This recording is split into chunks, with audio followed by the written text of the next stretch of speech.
Mother, man. This is Alexa, and you're listening to Murder Metal Mayhem. Posers suck. Spreading faster than a case of the clap in a trailer court.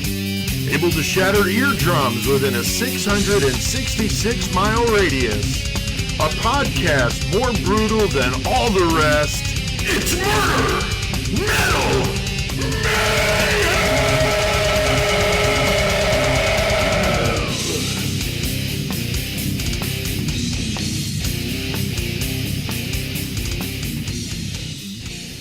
All right, well, fuck yeah. Fuck yeah, Alexa's on our side too, bro. That's right, Alexa knows the deal. Posers suck. Yeah, I've created a demon with that. I got the thought, I don't know if we were talking about it on the show or in a pre-show meeting or something. I think last week we were talking about it, yeah. And I was like, I wonder if I could get her to repeat. Oh, yeah, but prior to that. Yeah, repeat what I say. And I thought about doing what I just did there at the beginning. But now that opens up a whole new can of worms with some funny things. So prepare for that. And thank you, Alexa, for endorsing Murder Metal Mayhem. And we're bringing in episode 109 with a good one tonight. Yes. Got some friends in here with us. It's a little gory. That's right. A little bit of gore for sure. Of course, me and Chris and Joey. But this time we got Bonesaw in here with us. What's up, man? What's up? Back to Horns High for the fourth time. Did that include the early days up when I was doing this up in my bedroom? Two times in your bedroom. Nice, nice. Well, we'll just keep that between us. That's what I was hoping we were going to do. Us and the other 5,000 people a week that listen. Right. You were out here for the 50th? Was that the one with the chalk? Or No, I don't think he was here for that. No. Yeah, that was funny because I didn't intend for that to be what it was, but then it turned into like a fucking bash, and then I felt bad for not asking more people to come over. But I was just like the bands, and I told them you could bring somebody with you, and then it turned into I walked out of here, my whole fucking backyard was full of people. I was like, holy shit, No cops, no fucking issues. It was really crazy. So yeah, that was not the planned thing, and of course.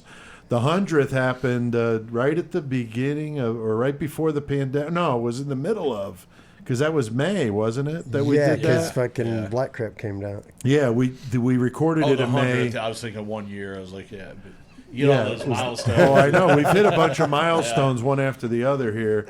But so we've done some good things here, and so good to have you back, Bonesaw. Glad to be here. You're in about 99 bands right now, but we want to talk to you about what you got going on with in the metal feature tonight. We could CK. We'll talk about some good metal. So good to have you on, and also because you were the one that actually had asked, "Hey, I want to do Danny Rolling," and I was like, "All right." All right, we'll have you on in for that shit. So we waited for you to come back, and so this worked out really well. Now, last week was a busy one around here. We recorded our special Patreon-only episode on Dahmer, and that was a good one. I really dug that. I listened to that whole thing. The whole thing, dude. Yeah, I listened to the whole thing with all the interview stuff in there, and I was pretty proud of the fact how we pulled that all together and made it seem pretty seamless, even though the things were recorded at different times, and so that was really a challenge, but that was good. But of course, you got to be a member of that 666 Club, Joey. Yeah. Get in that motherfucker. $3 a month gets you that, and you'll be able to hear that Dahmer episode, and we'll have more details on how to join that club and get in on that, because like Joey said, it's only $3. And it gets you a lot of cool VIP access. We'll talk about that. A lot of cool interviews, too, like John Borowski and, the full interviews with Kathleen Rams. Right. I ain't giving no monster no tree fitty. Well, we play, pieces of those interviews in episodes, but we never play the entire episode or interview, because some of them can go on for 40, 50 minutes. And so the 666 Club members can hear the whole interview when we do them, so that is cool. We also had Brutal Rewind number 4 for you guys, a revisit of the wood chipper murderer, Richard Kraft. Out in the blizzard. Yeah, out in the blizzard with his fluorescent orange vest, trying to be inconspicuous, putting his wife through a wood chipper, and then crazy that I find out that a buddy of mine, his sister owned the property Yeah, that where he the was fucking on. wood chipper was, which is crazy. Dude, like, could you imagine that? Oh shit? my God, right? Like you're out there mowing the grass and you're like, what the fuck is going on with this? Fuck, why They're is like it got a guts? sieve with fucking mean, body parts. I guess being it was a snowstorm, you're out with the snowblower, but still, yeah. True, yeah. Pretty fucked up to think that that was going on your property. And then a girl I lived across the street from me growing up in Bethel, Connecticut, her mother testified in the trial, which I had no idea that her mother, I don't even know what her mother knew or why she was testifying. But that was crazy, and I didn't find that out till after we did the rewind. So I had to do a brutal rewind and do some more on that. But apparently, people digging on it. That's brought to you, of course, exclusively by Shaker's Cigar Bar in Milwaukee. Hell yeah. So we appreciate the support from Bob and Shakers for those. And if you missed it, man, go check it out. We're approaching 1,500 listens. It's like 1,460 at the time of this recording. On the brutal rewind, which is fucking great. Dude. Yeah, that breaks records. As a matter of fact, I looked, and the last episode we did before that does not have that many listens, and the one before that doesn't either. Fucking A. So it's outperformed the last two full podcasts, which is pretty crazy. The Spree Killers, and then the one we did right after that. I don't remember offhand what that was, but It wasn't the Moore's murders. Yes, it's it the Mars was. murders. It Yes, was. 100%. So a lot of people liking that 30-minute short episode. We do those every other month. Brutal Rewind number 4. So go check that out. Tonight, though, we got a sick motherfucker tonight, man. It's going to be good, Chris. Yeah. Going down to Florida, Yeah. where some crazy shit happens. Danny Rollins, the freaking Gainesville Ripper, Yep. fucking it up. Fucking it up big time. Murdered 5 college students in Gainesville, Florida in 1990 before his capture, and then later confesses to a triple homicide in Louisiana where he lived right before he moved. So that's crazy. And, of course, as I mentioned, Bonesaw, you suggested this one, and so that's going to be awesome, man. Later when we talk about it, I'll be curious to see what your inspiration was of why this one, because we all at this table really get into learning about serial killers. So I'm always interested when we talk to each other about this stuff, and now, of course, with you, of why. Why does this one resonate with you and this one doesn't? Like with me, I've always been into the drifter killers. So Henry Lee Lucas, right. of course, he turned out to be a little bit of a sham, but still. But also, Danny Rolling is considered He a drifter. is a drifter, killer. yes. Yeah. Very much so. Pretty I much. thought the same From thing. being in Louisiana and then Florida and out in the Yeah. woods He and didn't shit. go not like Henry Lee, like Right. cross Cross country. country. What was the train guy with the? I was just getting ready to. I can't remember his name. The guy that rode the trains and went around killing people. Fuck, if we did that. Well, you're talking about the one that we did, or is there? I know that the Man on the Train, the book, Right. talks about a guy that he believes Who they it was. I pinpointed. remember Oh, you yeah, doing the that. one Yeah. you guys did. That's the one a long time ago, right? Yeah. Yeah. And then there was a more recent one. I Yeah, think, who's the one they 70s or thought he 80s. was in Pontiac? I thought you did something on the train tracks back in the low 12 days. Oh, wait. I could have think swore you remember Oh did. that. wow, yeah, I don't I'll have to remember. fucking definitely Murder check Metal that Man out. listeners, as we digress, we will keep you updated Yeah, on what we we will. find out. Yeah. We will. Fuck.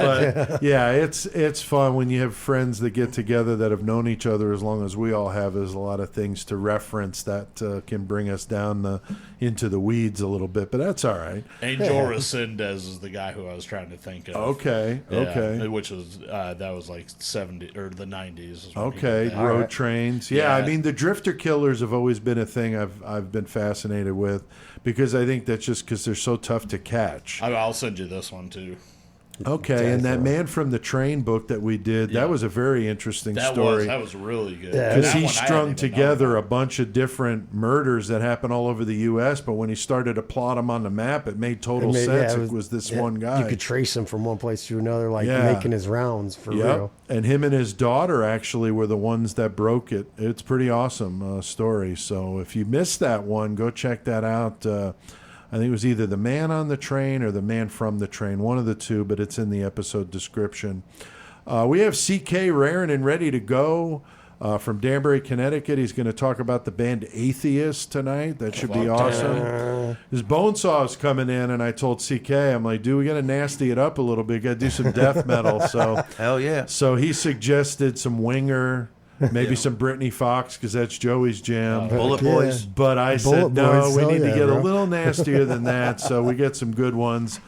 And Greg, or Bonesaw, your new project, Greg's Alien Cattle Conspiracy. I'm very anxious Yeah, I can't wait to find out what the fuck has come up with that title. It's got to be a good story.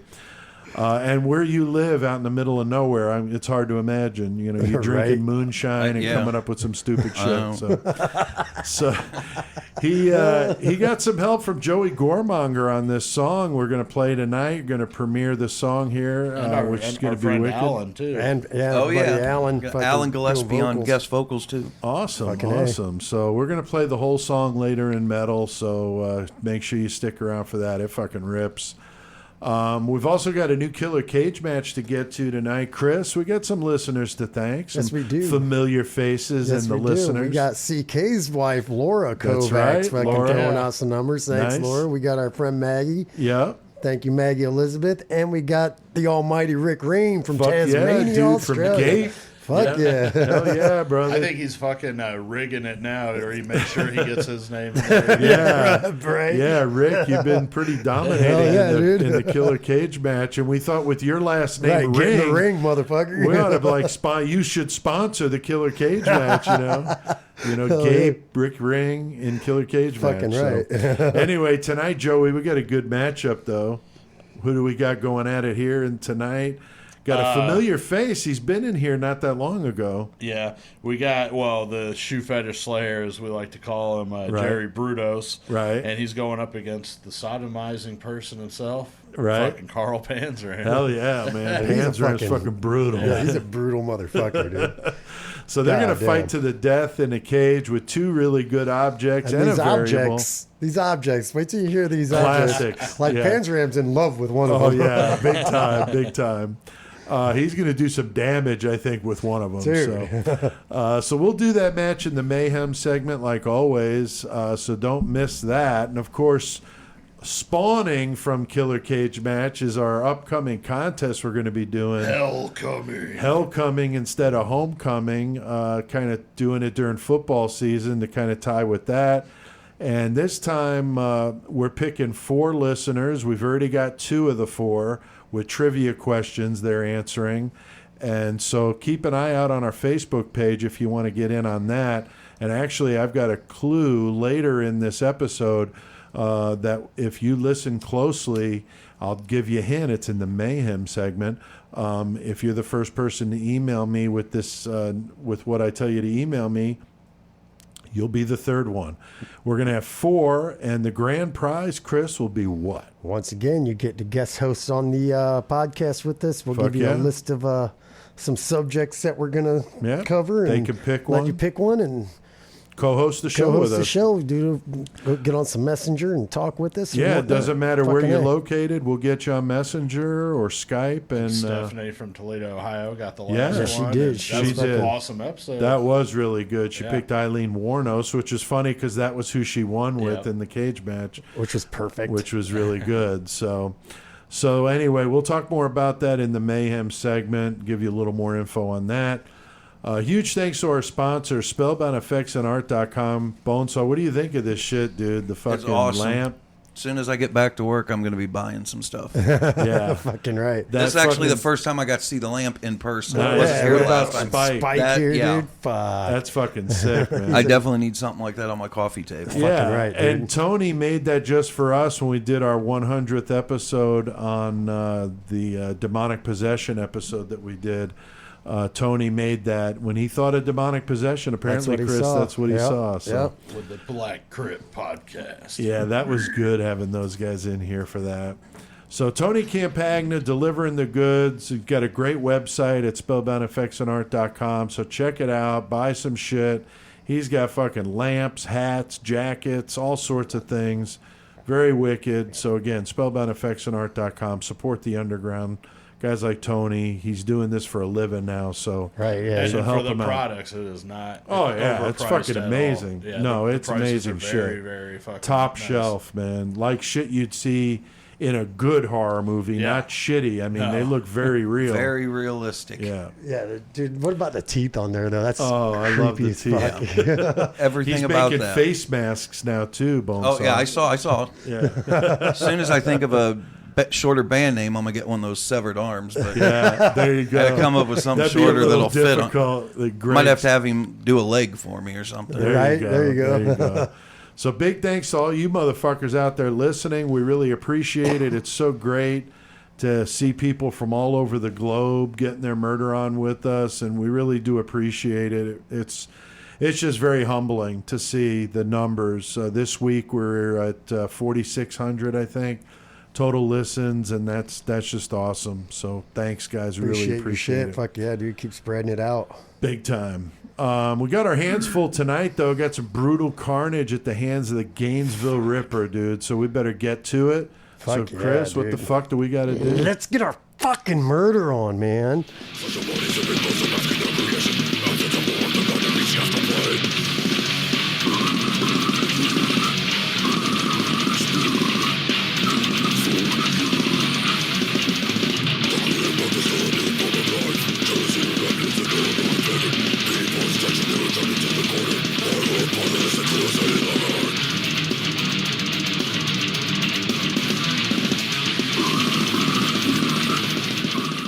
That's fucking sick, God man. damn it. Fuck yeah, it is. That fucking new Incinerate. Yeah, that's fucking wicked. That song is called Lux in Tenebris. I hope I'm pronouncing that right. It fucking Right? crushes, man. Holy shit. I've been jamming that at the Nation lately. Yeah, Fuck that's yeah. what I saw you guys were talking about. And Bonesaw, I saw you shared it the other day, Yep. and I was like, wow. Love it. On Comatose Records. And actually, Steve from Comatose, you know, back in his Lust of Decay days, he and I knew each other very well when I was doing heavycore. And so I saw they were on Comatose. I asked Jesse if Steve still runs the label, and he said he does. I'm like, hell yeah, tell him I said hi. So it's a small world out there. But yeah, Jesse, we're going to be doing an interview with him from Incinerate. It's going to be badass. Hoping to do that maybe this weekend, but we'll let you know about that. Should be awesome. So, all right. Well, tonight our feature on Danny Rolling, Dun, dun, dun. the Gainesville Ripper, an American serial killer who murdered 5 college students over a 4-day period in late August 1990. Danny rolling that good. He is rolling. Gainesville, Florida. He had the citizens terrified, especially the college students just coming back from summer break. His crimes were gruesome for sure. Some of the victims raped before murdered. He also posed some. Maybe after. And or after. One of them was. Yeah, I know. That's what's so weird with him is he kind of differed on some of the killings details. He admitted to a triple homicide in Shreveport, Louisiana, where he had lived before he lived in Florida. It's a wild one and very interesting murder to study because of the different things he did at each of these crime scenes. So if it wasn't for the Shreveport murders, he would have been more of a spree killer, Right, 'cause since it it was happened over such a short span of time, yeah. multiple locations, but short span. Now, Bonesaw, what was it about the Gainesville Ripper? As I said in the intro, you know, all of us sitting at this table, we're all about serial killers. There are certain ones that you know, of us that just take an interest to. What is it about Rolling that you find interesting? Actually, before I even knew he was a serial killer, I can't remember the dude's name. He's an older dude that I used to work with, and he was singing the Mystery Rider song one time. That's And I'm like, dude, what the hell is that you're singing? And he said it's by Danny Rolling, and I'm like, fuck is I've that? never heard of him. Who is that? And he's like, oh, he's actually a serial killer from Florida. Oh, wow. That got your attention span, and then so right? I went to the where was it, Barnes and Noble, I think, and was looking at serial killer books and found one with him in there and read it. Oh, and I wow. was looking at him and reading what he did, and I'm like, how the fuck? This guy, Yeah. looking at him, you wouldn't. He has like such a good singing voice, good guitar player, Right. looks pretty normal. Yeah. And I'm like, how I the know, hell it's did so he do fucked all up. this? And it just like blew my mind. So then I'd start watching all the true crime stuff on TV, Oh, right. and like well, it was VCR tape back then. Back in the day, And I'd record everything. I had a VCR tape with like 5 hours of nothing but Danny Rolling stuff Oh, wow. that I'd read over and over. I was just fascinated with how Like, what made this dude do this He's shit? such a good singer. He could get a record deal. And I'm like, he's out here cutting these people up. Yeah, it's it blew fucked my up. mind. That is crazy. Chris, Joey, what do you think makes Rolling an interesting one to talk about? I mean, he's from Louisiana. He goes to Gainesville. Right. He wants to go to school and become a gator, but they don't let him. So he's like, I'm going to be a fucking gator, and I'm going to fucking rip these people apart. That's right. Fuck you guys, man. No, What about it's you? a fucked up story, though. Yeah, I just feel like we were saying a little bit ago, like just the way he did this different murders, like they weren't all the same. How he placed the bodies, like we'll talk about, and just like the story itself is just pretty fucked up, and just a fucking crazy dude that nobody really thought would do that. Although he did get into a lot of fucking trouble before that, but but not nobody like thought this. anything like this. No, dude. and I think what these ones that are not as well known, I think it's interesting. I think it's like a lot of us are into the more underground metal. At least with me, you always love it when you know of a band that not a lot of people do. Yeah. And you like love to share it. Like, dude, check have you this ever shit heard out. of so and so? Yeah. And so it's like that with Rolling. Is like a lot of people don't really know who he is. Might have heard of the Gainesville Ripper, but maybe not. And I so think that he maybe like if you had met him like back then, you wouldn't have known what he had did and stuff. But to say that he was off the radar is kind of a misstatement because he was really the prime suspect in the triple homicide in Louisiana. They just had no way to connect him. Oh, okay. Like his deathbed basically is whenever he finally admitted to that almost. And up till that point, they were like, man, we knew it was him the whole time, but there was nothing they could do. Right. But he had to admit it because he said he was going to kill a person for each year he was in prison. He was in prison for 8 years. Yeah. So he's like, I only killed 5 of these motherfuckers. So God damn it. that's why I always wondered. God I'm like, damn did he it. really do it? I mean, I'm sure he did, I but feel I'm like like, he man, is did, he just yeah. trying to get that number 8? Oh, that's funny. Because that's what he said he was going to do is kill 8. That's funny. Well, when I learned about Danny Rolling, I wasn't surprised to find out about his fucked up childhood because that seems to be a common denominator with a lot of these guys. He's born in Shreveport, Louisiana in 1954 to a mother, Claudia, and I hope he was born to a mother. Shit. yeah, or a jackal like in The Omen, and a Shreveport police officer, James Rolling, who was his dick. dad, is a total fucking asshole. And I don't know if we've ever done one of these cases, Chris, where the dad was I a don't- cop. I can't think That's of a new one on me. any other serial killer at all who's like No, offhand. I mean, we've done some like, that are hard asses, but I don't believe Not we've an ever done actual one where the cop. guy's a cop. So that's obviously kind of ones where the interesting. guy wanted to be a cop but couldn't be, like fucking Kemper and shit Kemper, wanted to be right. a cop and shit. That's like, true. Angelo or Bianchi. Yeah, Bianchi Right. wanted to be a cop, but nobody who's actually had a parent that Yeah, was dad a cop, is a cop. which is pretty fucking Yeah, crazy. it is crazy. He does have one brother, Kevin, but that's pretty much it. Now, Joey, that adds a bit of a wrinkle to this story. I mean, we talk about, that, his dad was a total piece of shit who beat on him, him and his brother with belts, telling them they're fucking worthless. I mean, this is the kind of thing that just seems to start them down that path, man, that abusive, parent. Yeah, I mean, I agree with that, but I feel like if you put all the killers side by side and a lot of the ones that were beat by their dads and stuff like that, a lot more of them seem to have issues with children and homosexuality. Like, just to be honest, Right. a lot of them aren't the women killing serial killers like Danny Rolling was.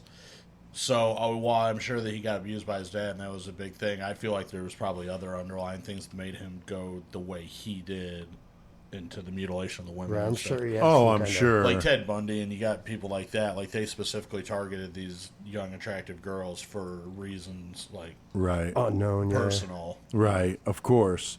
Now, Claudia claimed that James Rolling, the husband, had tried to make her cut herself with a razor, prompting her to have to go to the hospital. I'm not quite sure what the deal was with that. I didn't read any detail about that. I don't know if anybody knows any more about that than that.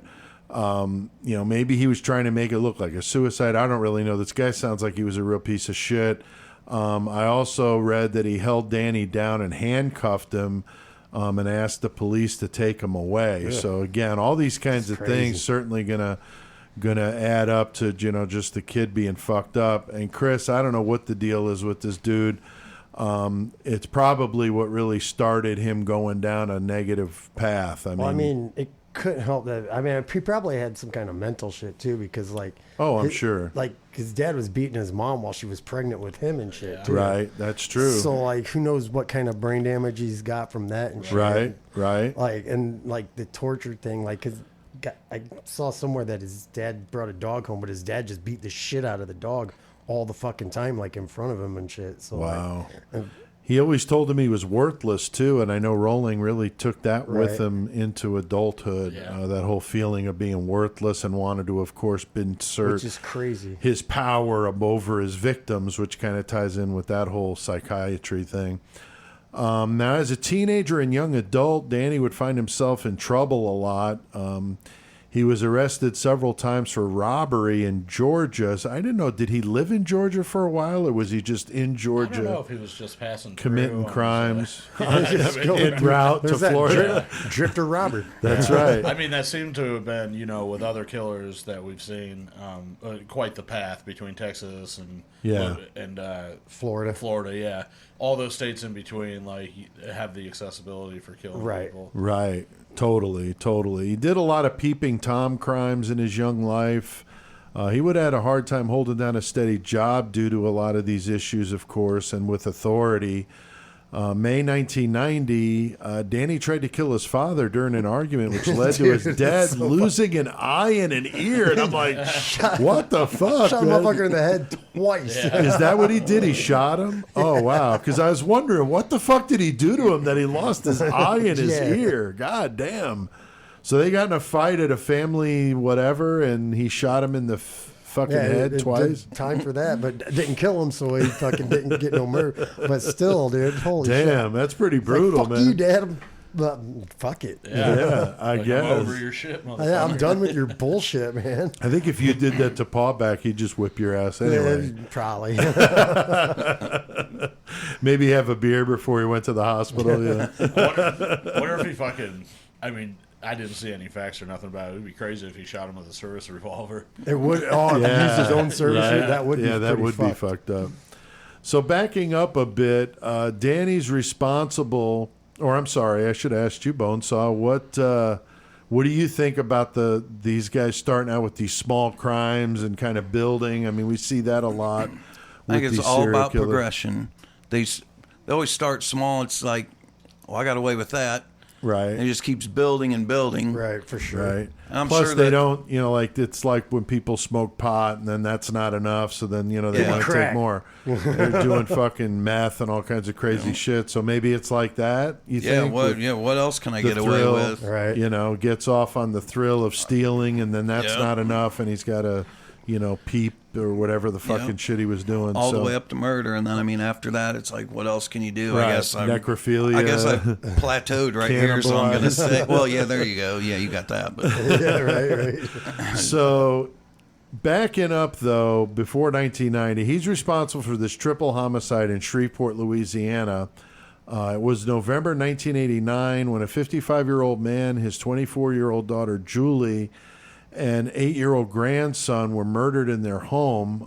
Julie's body was mutilated, cleaned, and posed in a sexually provocative manner. And this would later be his calling card. Yeah, he did weird shit. In Gainesville, Joey, do you know what the reason was? Or do you know any background on those Shreveport murders? I'm not exactly sure was it a robbery? What his motivation was. Either I thought maybe robbery, but I think it was more of a...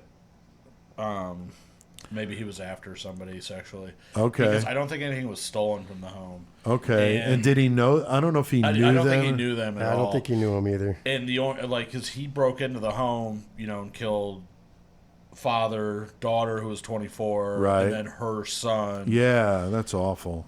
And then the mother of the son found out he wasn't in school. I believe that was the case, and called the police, and that's whenever they went to the home and checked found it unlocked. And that's the thing too, is there was no sign of entry in that case, so I think he just found an easy access. I don't think it was murder. I think he definitely had, sexual tendencies in mind. And you look forward to the 3 homicide scenes in Florida later on. 2 of those doors were unlocked as well. Right. Which he brought tools with him. Right, but didn't need them. And didn't need them. So and the fact that there was a 8-year-old kid in this one too is like might have surprised them. Yeah, surprised the shit out of him. Didn't know where else to go. To this homicide, right? Because Shreveport's a pretty good sized city, right? So. Exactly. So I don't know if he had been trolling them and stalking them, or if he just saw an opportunity. Right. Yes. Right. Now, Chris, he had a thing for the nipples. I'm wondering if he was making himself a nipple belt. Like Tony Campagna from Spellbound Effects and Art is supposed to make us a nipple belt. Yeah. Tony, we're still waiting on the nipple belt. But no, all kidding aside, what the fuck is the deal with the nipples, I don't man? know. I guess like that first murder, wasn't he like on a bicycle too or some shit when he was leaving that motherfucker? I think so. And like he had like the nipples in his bag, just like he cut this poor girl's nipples off and took them with him like some Ed Gein shit. Yeah. And just for no reason, taking off on a bike though. That's what freaked me out. That is pretty bizarre. Yeah, like you said, but still posed the body in some kind of sexual. I wonder if he rang the bell maybe as he drove off or rode off. Oh man, the jokes are I'm sorry, I'm going to say it. Maybe use the nipple to ring the bell like a hard nipple, dude. Oh, there. God damn it. Now, early I'm not trying morning. to make fun of these victims. Oh, I know. I mean, we talk about this all the time. We goof around, and it's not because we think these people are funny. They're pieces of shit. It's just so dark. You almost, the way our sense of humor is, we kind of find humor in the dark and disturbing. And certainly not a show for people that don't agree with our sense of humor. That's for sure. Watched a lot of horror movies. That's right. Now, the early morning of Friday, August 24th in 1990s, now down in Gainesville, he gains access to an apartment shared by 2 girls who were students at the University of Florida. He's prepared to break in, and Joey, as you rightfully mentioned, he finds a fucking door unlocked. It's like, damn, but... it's a different time, and the Gainesville wasn't looked at as a high crime area. It was the college area. College they weren't area. looking for people to. They weren't expecting people to be doing this shit at all. Right. Maybe come in and steal your wallet, maybe because it's a college kid. Like, I need more beer. Fuck. Right. Or you might just find a passed out college student on your couch. Oh, I came in the wrong apartment, bro. My bad. So yeah, they weren't expecting this. You had Sonia Larson and Christine Powell. They're sleeping inside. He goes in. He puts duct tape over Sonia's mouth while she was sleeping upstairs and just starts stabbing her, man. That was fucking brutal. She dies in the bed. Then he goes downstairs where Christina, who was only 17 years old, sleeping on the couch. He tied her up, cut her clothes off with a knife before violently raping her. Then he turned her face down and stabbed her to death in the back. I mean, it's fucking nasty shit. He posed both of the bodies in sexually suggestive ways, took a shower, and left. I mean, Bonesaw, wow, very bloody crime scene. Yeah, a little bit. And was this one of the 2 the one victim that he had sex with after she died? Yeah, I think Christine Powell is the one that he had sex with after she had passed. Yeah, that's pretty fucked up, man. Yeah, and the fact that like he took the time to fucking clean the bodies and shit too. Like, Right. And then fuck the shit up. Ugh. Yeah, he tried to cover his tracks, didn't maybe succeed. They find soap next to Christina, Joey, and what was he doing with the soap? I mean, I think he was just trying to wash evidence. Yeah, I think they were saying he tried to clean like his DNA off her, but obviously in 1990, DNA wasn't what not it like is it is today. now. Right. But it still was there. Right. At that time, you had an idea that the cops could connect you Right. to certain things like that. So Right. I don't know. Possibly he fucking jacked off on him or what he did. Well, they did say they found semen on all the freaking murder sites. So I imagine he probably tried to clean some of that and just.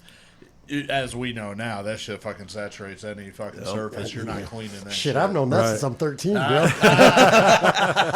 You got clothes standing up in the corner that could attest to that, I'm sure. Your son hit puberty and you'll walk in and stub your toe on his sock.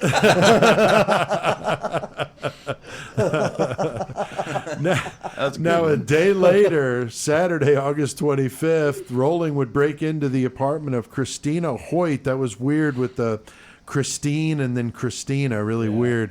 I thought that was an odd, coincidence for sure. Yeah, that they had basically the same name. Yeah, really weird. He also had a thing for petite brunettes, which similar to Bundy with the brunettes, and oddly, later when he's captured, Rolling admits that he was all about Bundy, man. Bundy was like his fucking idol and shit. And of course, we know Bundy also killed college students in Florida, so it is kind of weird that he made that route. Wondered if he was trying to follow in Bundy's footsteps, right? Only a couple of years earlier in Tallahassee in 1978 was when Bundy was doing his thing. So definitely a lot of similarities there. He was probably watching the whole Bundy story fucking I'm as it sure. was going, like, oh my God, this is what I want to do. Yeah, this is my guy here. Taking notes. Yeah, definitely taking For notes. sure. And I mean, we've talked about a lot of serial killers being interested in other serial killers.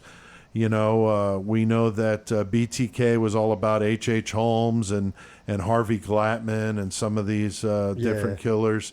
They tend to, idolize these fucking guys, Taking, like you said, taking notes, like looking at it. I want trying to do learn this. from his mistakes, Right. Don't lose the tire iron. Right. And like next week, we are getting ahead of ourselves, but the guy we're doing next week, burying these kill kits where he's going to go so that he doesn't get caught with the shit on him like Bundy did, which is a very go interesting. there, leave, come back. Already got all Yeah, this stuff for sure. there, so pretty crazy. Now, Rolling was able to pry the sliding glass door open in Christina Hoyt's apartment with a K-bar knife. He bound her, cut her clothes off with a knife, and raped her before stabbing her like the others. So, Bonesaw, with this victim, he would go a bit further. And what does he do with the fucking body after she's fucking Poor dead, girl, dude? Well, he cut her head off and put it on the shelf across the room, which I'm not sure he did that, but he also Facing posed the her- door, yeah, right? So yeah. the head was facing the door when Yeah. they walked in. That had to be That's what pretty you see, fucked like, up. Yeah. That'd be like walking in here, I guess, looking at the lamp or Spike. Right.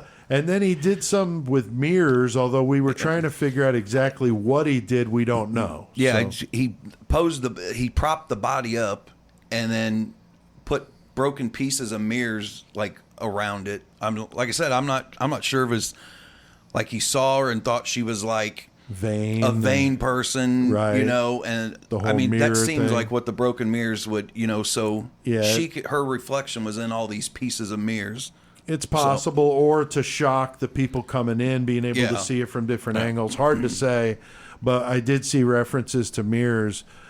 Joey, he's definitely got Gainesville freaking the fuck out. And I saw that there was a new president at the university. That had to be a hell of a fucking first week in the job, man. Holy God shit. damn. Yeah, it's Parents like- are freaking the fuck out. That's the last thing that you expect to have to deal with when Well, you're taking yeah. that job, and all of a Right? sudden you're in the middle of University it. president, Yeah. And all these students, all these students are like, I'm just going home. Fuck this Yeah. shit, Oh, dude. yeah. Like, and they hiring like bodyguards and shit for the sororities and shit. Right. Like straight, like motherfuckers. Some of the interviews you heard with the students are like, yeah, I'm just going home. I ain't dealing with this. Yeah. I'll start my semester later. Fucking know his parents like Right. telling their kids, fucking, hey, get the fuck home. We ain't having this happen to you. Right, of course. So like, yeah, they were pretty fucked up. Yeah. Now, why do you think, Chris, he posed the victims the way he did? Was it the shock value when they saw the victim, or was there something more to it? I think it was the shock value, but also I think that he kind of got some kind of sexual gratification out of it.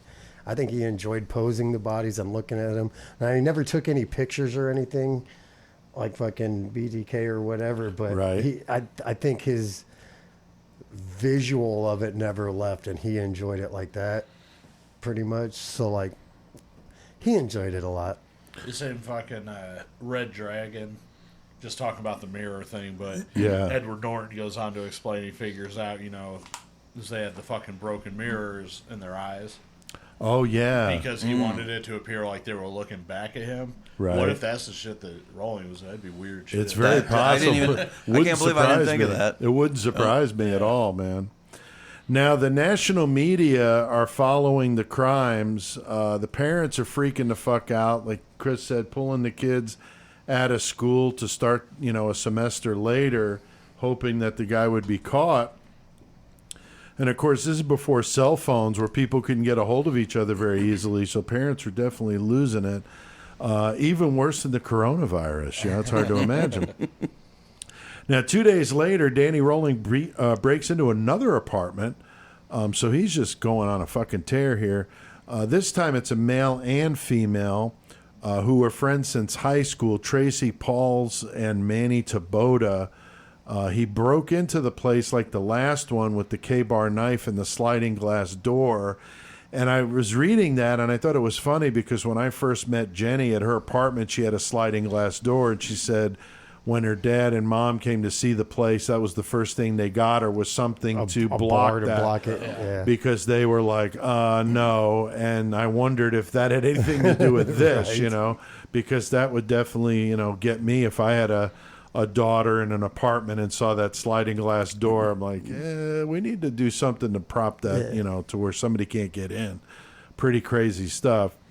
Rolling surprises Manny while he slept and stabbed him dozens of times. He struggled and fought hard.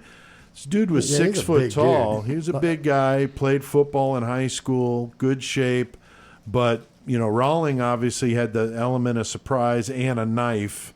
Yeah, those K-bars ain't nothing to fuck with. I mean, it's a basic knife, but they're pretty decent size. Yeah. Like a 6, 7. Something Isn't like it a that. military issue Yeah, knife? I think what the I thought. Marines The Marines, used them yeah. because I never had Yeah. one, but I know what they are. So yeah, I think it's a Marine thing.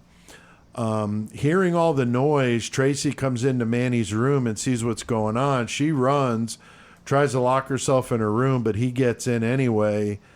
He binds her up, cuts her clothes off, rapes her, stabs her in the back, same as the others. And again, with the nipples, man, cuts the nipples off and poses the body, but he didn't do anything with Manny. I wonder, do you guys think he knew Manny was there? I don't think he knew he was there. I think that surprised him. Yeah. I personally think that. I would have to say I agree with that because we saw that with like the Golden State Killer. He was killing all these women. And then they said, oh, he never breaks into a place with a man. And then all of a sudden he started doing that. Trying to throw him off a little bit. Well, or to be like, fuck you, I can. Oh, yeah. That too. With him because he was so fucking pompous. But with this guy, I think he was surprised. Bonesaw, what do you think, man? You think he was expecting that? I don't think he expected that. Okay, Nope. Especially not a guy of that size. Yeah, definitely You know what not. I mean? Why would you throw yourself in that situation if you've got an entire city of college kids? Why would you do that? I mean, he won the battle, I guess, but still, it could have gone the other way pretty exactly. easy. Like you said, why would you want to do that if there's a possibility? But Manny had some defensive wounds. Like he put up a fucking fight for real, though. Oh yeah. Now Bonesaw, he's in berserker mode at this point. He's killed 5, probably pretty damn cocky because he's getting away with it. What do you think, man? Do you think he was just like going to keep rolling with this? Oh, yeah, pun intended. He like rolling. He got obsessed with it, and he's getting away with it. And then I think he just became addicted to it. Yeah, and it was like a high for him. Yeah, but only a couple of days. Yeah. I mean, a lot of these serial killers will go months between victims, But this motherfucker was every couple he's days. He's trying to man. stack them up quick. Yeah, for sure. Now, Joey, what happened to Rolling after this? He leaves the Gainesville area, right? After the heat's getting a little bit much. It's a little too much for him. He leaves. They get 2 suspects. One of them's a mentally challenged student, I believe, was the case. Yeah, anyhow, Humphrey. Yeah, right. And they ended up clearing both of them. So I can't remember how long went by, but up in Ocala, Florida, right? They get a call about a possible burglary, and they get there, and it's Danny Rolling, and his tools match the marks from the fucking Florida murders. Right. So they get him on that, but they arrest him on the burglary charge. Right. He's living in a tent encampment in the woods. Right. Doing his fucking. His hanging thing. out, his dude. thing, his singing. Dude, Writing his album. The tapes, dude. Yeah, he's a weird dude, but And that's why he was held on that charge and put in jail. And it actually wasn't until 1992 that they brought the charges of murder against him. Right. Officially. But yeah, burglary and having them tools. Just if you know the heat's on you and shit, you got to get rid of all that. Get rid of all that shit. Yeah, now, I mean, going back to Humphrey, Chris, I mean, Edward Humphrey, Joey mentioned, he's one of the guys they thought did it. He was a pretty likely He was suspect. like a super prime suspect. He was living in the building where Tracy and Manny he got kicked lived. out for fighting with his fucking roommates and shit. And, Right. He had mental issues. He had scars all over his face from a an car accident. accident. So he was kind of weird looking, you know, and kind of he what had people threatened- conjure in their mind of a serial killer, not the guy like Bonesaw Exactly. said that looks like he could be your next door neighbor Yep. and saying hi as he's cutting his grass. This dude, Humphrey, kind of looked like what you would expect a and guy he to had look like. threatened multiple people with Yeah. knives too, saying I got knives at Oh, home, yeah. I could skin people Yeah. and all that. And it obviously turned out not to be him, but they held him for quite a while in fucking jail. Yeah, it was until like they- 2 weeks before they, with Rolling in Ocala, September 7th was only a couple of weeks after the Gainesville murders was when Rolling was arrested from the bank robbery because a clerk put some of those exploding ink pellets in with the that's bag. right. Yeah. And it blew up, and then that's when he was living at that campsite. He's out of money. He's desperate, but conveniently, he sets up camp right by an apartment building where college kids were. So he's That's pretty the best predictable, place. man. He knows, you know, where he wants to be and kind of strategically, you know, situating himself there. But like you said, Joey, that screwdriver matched the marks at one of the buildings in Gainesville. And that's how they figured it out. And then there was the cassette tape that they found there, and at first they didn't even listen to it, but then later they would, and then they find this fucking crazy ass confession and these songs. And Bonesaw, I know you're all about some Danny Rolling songs. Dude, but, I think it's good. I mean, like I it's said, he's just a piece crazy of shit. to think of the guy killing women and necrophilia and chopping heads off and putting them in, you know, mirrors and all this other stuff, and then busting out the acoustic at the campfire and jamming recording fucking yourself. campfire songs, man. Shit. So I this mean, macabre. not that he was killing people like that, but Charles Manson Oh, yeah. directed He all did the his murders, shit, and he was yeah. playing campfire songs all day long. all the time. Yeah. It was almost in the Beach Boys. Yeah. That's right. For sure. That's right. So I got a clip here. It's about 30 seconds long of the song that we referenced earlier, Mystery Rider, from Danny Rolling. But this is from the tape that he made out there at that campsite. So let's check it out. Mystery rider, what's your name? You're a killer, a drifter gone insane. Mystery rider, what's your game? You're the rebel number one. Wow, I think that's a first, man. Serial killer singing by campfire right after he does some slaying, Chris. I mean, it sounds like best way to relax after a violent Yeah, act. I Because guess. you know your adrenaline's pumping. Right. You got to relax somehow, I guess. Shit. I guess. But hearing the serial killer get busted for leaving a cassette tape with his confession behind is definitely a first. That's a first. Yeah. Plus the songs he sang, like some hobo, you know, romantically roaming the countryside, kind of crazy. He's like hobo with the K-bar, not hobo with a shotgun. Right. Hobo with an acoustic. So, Bonesaw, you could have had Danny Rolling sing one of the songs on your new album if he wasn't dead. Man. Yeah, I do. I totally would have been down with it. Well, maybe not if I knew all that shit, but Right. you know, But what if you had recorded the song and then you found out and then you're Oh, like, yeah. Wow.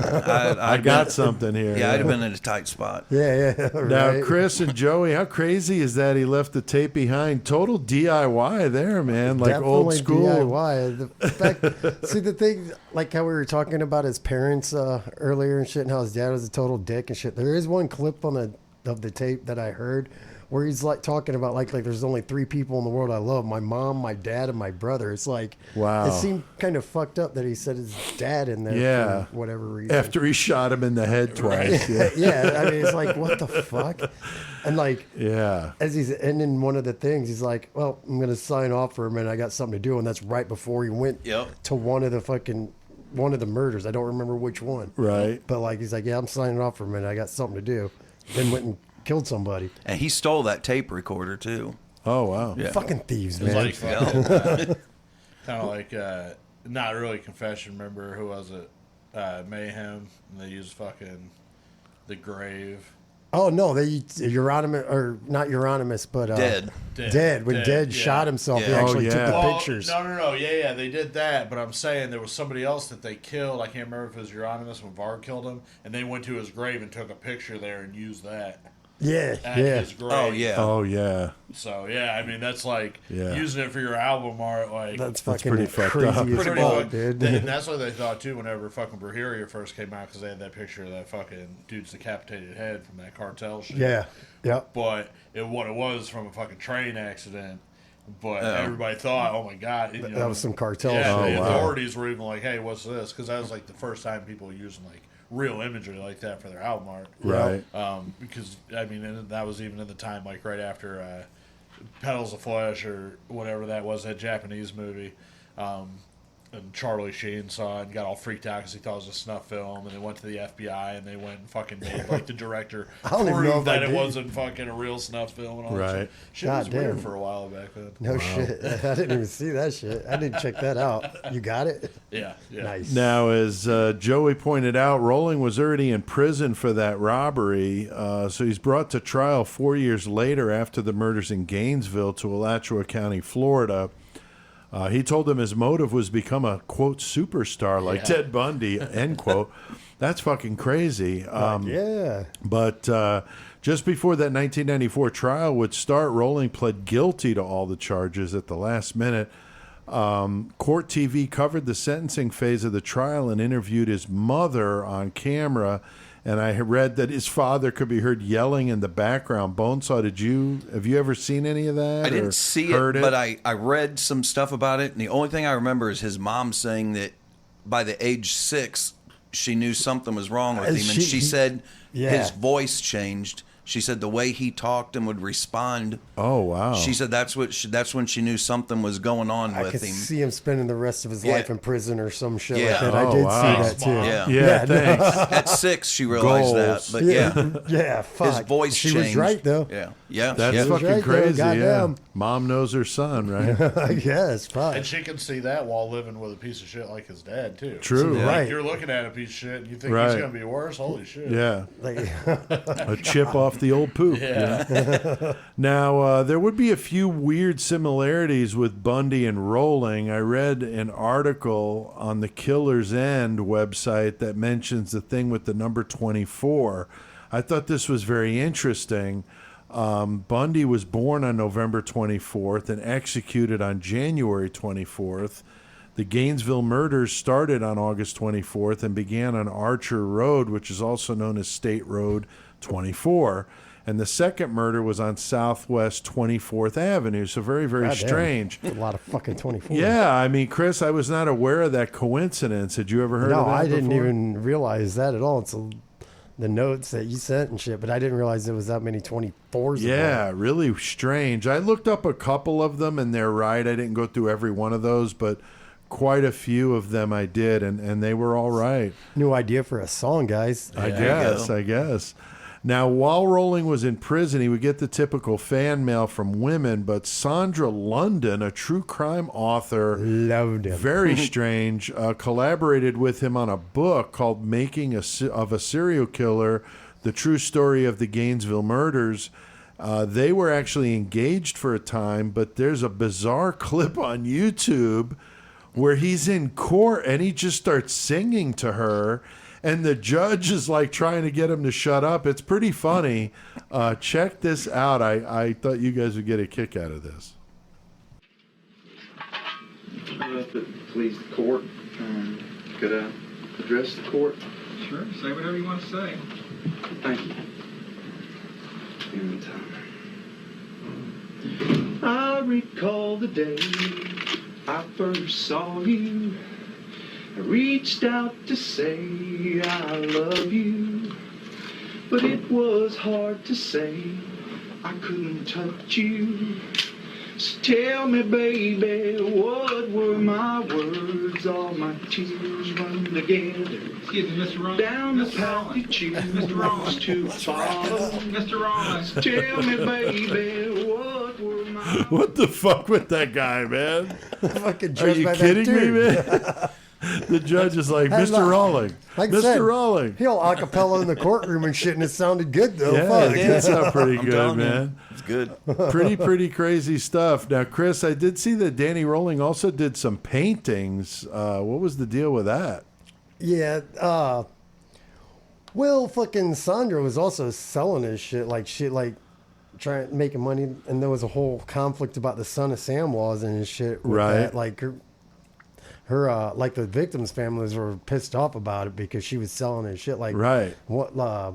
One of the brothers was straight up like, if you fucking make another cent off of my sister's death, I'll fucking kill you. I don't got nothing else to lose and shit. Basically Damn. like that.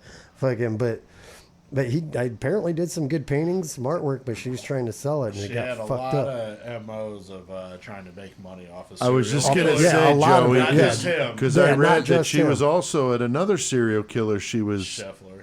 was Yeah. in fucking G.J. Schaefer. Schaefer, yeah. I'm not quite sure. I'm not real familiar with his case, but I know she was involved with him, and she was writing a book about his story. So she seemed like, Joey, she had some monetary motives Right, here. you get these women who everybody knows are like groupies of serial killers, of course. Right, So right. you got that aspect of it, and then if you got somebody who can also make some money somehow out of it, Yeah. that's even fucking more. An Oh, attraction. sure. And I feel like that's kind of like the lady, I can't remember, the lady that fucking adopted Eileen Warnos. Right, That right. whole her story and all that Yeah. shit. I feel it's kind of the same way, but Very similar, yeah, yes. people like if you'd make some money and you Oh, can fucking, you know what else she gets too? If anything doesn't work out, she also gets a victim's mentality. Oh God, I was with this dude. You know, it's, Right. it's fucked up. They're looking for a lot of psychological things. Yeah. Some of his art though wasn't actually that bad. And was would I have bought that pretty shit impressive. off her? Fuck yeah, she would have made more money. Yeah. yeah. His art really was. And, Yeah, and his that's art how- was pretty decent. I personally, kind of like Bonesaw, I dug his music too. What I heard, I just wish that there had been like some kind of better quality. Right. Actually got in the studio and did some Right, shit. yes. Yeah. But Yeah. that's what he gets. He should have been doing that instead Instead of of fucking out peeping killing. Tom and That's right. ripping nipples. Yeah, for sure. Now, there was a memorial put up to the Gainesville victims. Rolling was eventually executed in Florida State Prison in 2006 by lethal injection. I did read his last meal was lobster tail. Yeah. And I do know we talked to Tex one of those last times we had him on the show. Of course, Tex is our buddy that's a prison guard down in Texas. And he said that doesn't happen anymore, at least in the state of Texas. They You have get to what eat the fuck you get. whatever's on the fucking menu. So if it's Sloppy Joe, that's what that's the what fuck you you're get. getting, a lobster tail for you. So, Joey, if you had a last meal request, what would it be, man? Man, I don't even know if I would have an appetite knowing that was I coming. know. I was Like, thinking how the the- what the same fuck- thing. Well, like if I could have anything, I would probably say some barbecue spare ribs, Okay. maybe some strawberry shortcake with it. Okay. Yeah. What about something to drink? Like anything special, maybe? I mean, I would probably take a lot of booze at that point if they give it to me. But you guys gonna give me booze? I don't even drink, but I think I need to be drunk. Right. Yeah, What yeah. about you, Bonesaw? If you had a last meal request, what Nothing would it be? fancy like that. I can tell you what mine be. Chicken flavored ramen, 2 packets with the water drained, Okay. peanut butter sandwich, and Evan Williams. Okay. I mean, Right, besides dude. All right, the Evan, fuck you'd with have to that. go for the hooch. You can get the rest of that in jail. In no jail problem. right now, yeah. Chris, my what favorite. about you, man? Oh, Last meal pussy. request. Pussy.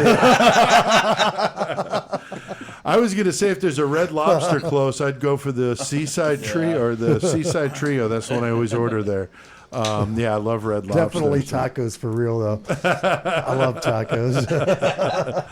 So, yeah, I thought that was kind of a funny thing, though, with the lobster tail, because you don't see that kind of stuff anymore.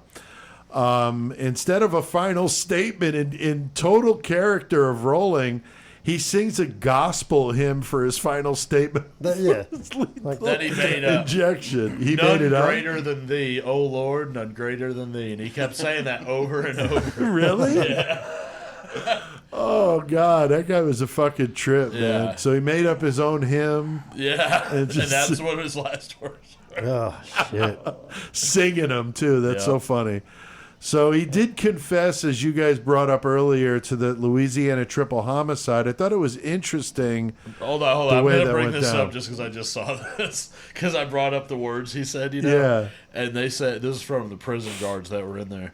They said, even though prison officials stopped broadcasting Rolling's words to the 47 spectators, including media and family members, after about 2 minutes, witnesses say his lips continued to move almost until the time his chest stopped rising and falling. God Yeah, I damn. saw that too. Wow. I guess, man, that's just kind of crazy. But Bonesaw, kind of fitting for him to sing at the end there like that. He know? was definitely Singing Danny. fool, man. Yeah, he was Danny Rolling all the way till the end. Yeah, I that's wouldn't for sure. expected anything else. Right. Other than his lips still moving too, I did see somewhere too that one of the family members watched it said that he was like looking right at him the whole time. Oh, wow. The Yeah. Hoyt girls. Yeah. The Hoyt girls, Yeah. like looking wow. right Yeah. at him when he was fucking dying. and That's shit. fucked up. Now, apparently, a lawyer in Shreveport was suspected in that triple homicide from 1989, and he wrote Danny in prison about it. I think that was on that Reels I documentary think I it saw. was the daughter's fiance. It was. Yeah. It was. And he was he had to like leave town. He had to close his practice. Yeah. It like ruined his life. And he wrote to Rolling about it because he had heard that he was this, also suspected in this. Oh, right.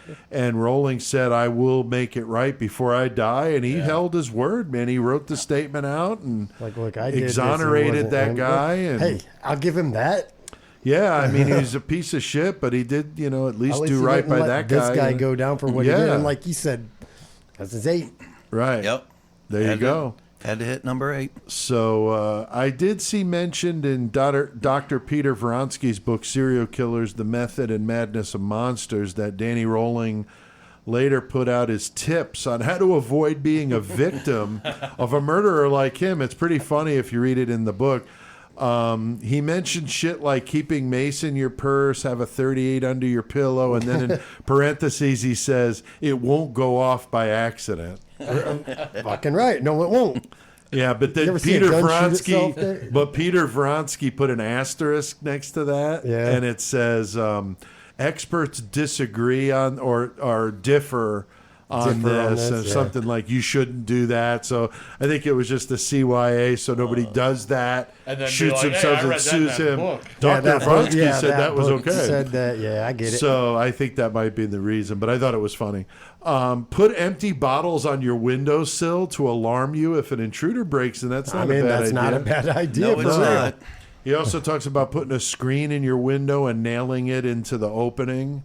Put a deadbolt on your bedroom door so you can barricade yourself Yeah, in. yeah. I mean, that makes Yeah, sense. there's too. quite a few things in there, and it And says don't have a hollow core door either, because that motherfucker is going down. yeah, and he says something to the effect of "Take it from somebody like me, it pays to be paranoid," or something like that was the quote. So I did find that interesting. And then also, I was reading the book by Steve Gianangelo, The Real Life Monsters, which is amazing. The families of the victims said something to the effect of, "We hope that people don't remember Danny Rolling or speak well of him because of our murdered loved ones." So, we've talked about this before, with doing podcasts and this whole murderabilia angle. We certainly don't glorify these pieces of shit, but do you guys think we're part of that? I mean, if you're a family member, we've said this before.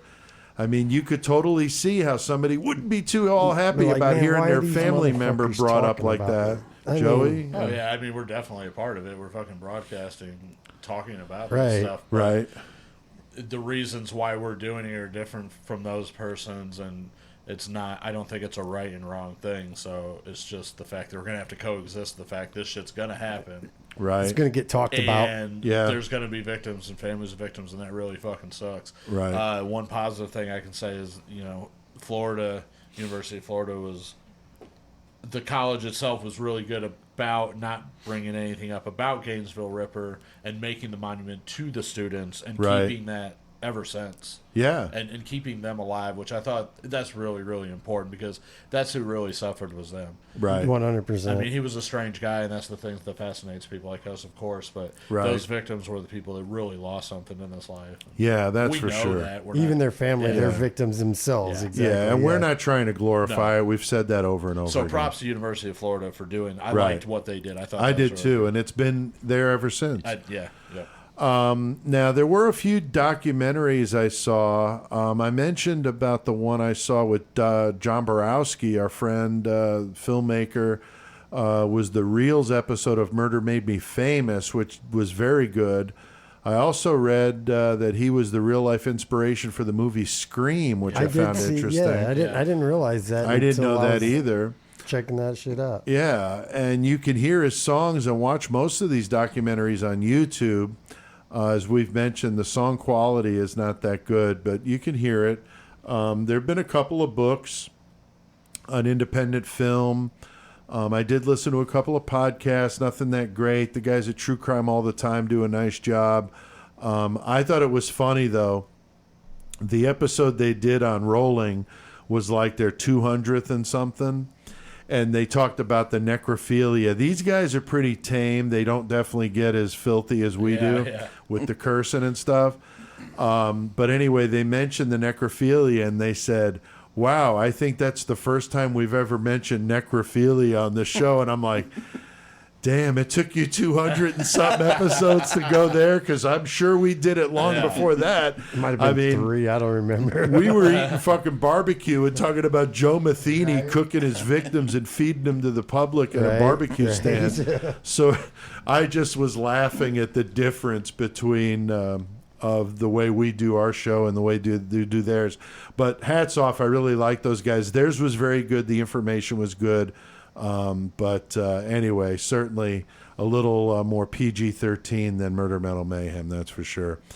Anything to add to the story, guys? Anything that any of the three of you wanted to bring up I didn't, or something we want to talk more about? Anything at all? I can't think of nothing offhand other than the fact I need to start sitting here with a damn pen and a piece of paper because I think of things that I want to add. Yeah, short-term memory, but then it's gone. Yeah, that's why I like using the notes, because then I don't have to worry about forgetting stuff. You know? That's to me, I couldn't do it unless we did it this way. So, Joey, Bonesaw, anything?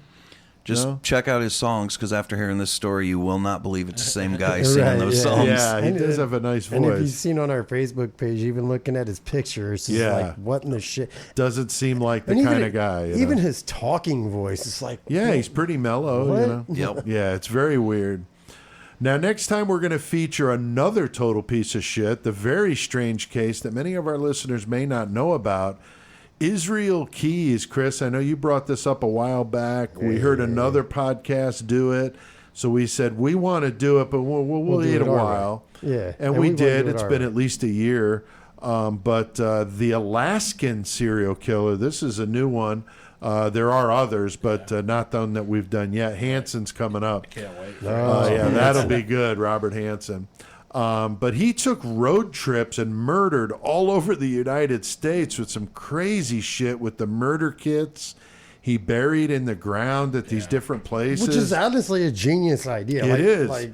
Like we'll talk about it next week. But it's a genius idea. Weapons, all sorts of tools and shit he would need so he wouldn't get caught with this stuff. Certain people you don't know about what their true kill count could have been sometimes or whatnot. Israel Keys, I definitely think his is way higher. I bet it is. I agree. Have no doubt. I agree, because they think he killed 11, but it could be a lot more. Yeah. He did have a wife and daughter back home. He led this bizarre double life, so it is a fascinating story. Another one of them. You're going to want to beat the shit out of the son of a bitch by the time this is done, because he's a smug son of a bitch in these confession interviews he does with the police. So I don't know if we'll play any, because they're so obnoxious. He doesn't really say anything. You can watch all of them on YouTube. You can. There's like 6 hours of them, too. There is. Literally. But he makes them give them cigars and fucking coffee and shit. It's ridiculous. I mean, cigars classier than a milkshake. True. Pall Malls and a strawberry milkshake. So, yeah, a little classier than that. So, all right. Well, Bonesaw, I hope we did this story justice for you. I think you did. Fuck yeah. I enjoyed it. So, what the fuck do we need to do right now, brother? Let's get our fucking metal on. Known the world over as the master of metal, the crusher of posers, and Murder Metal Mayhem's knower of all things metal, hailing from Wild Van Street in Danbury, Connecticut, standing at 6 feet of brutal, punishing madness, weighing in at 220 pounds of poser pulverization, the one, the only, toughest bastard on the planet, Chris C.K. Kovacs!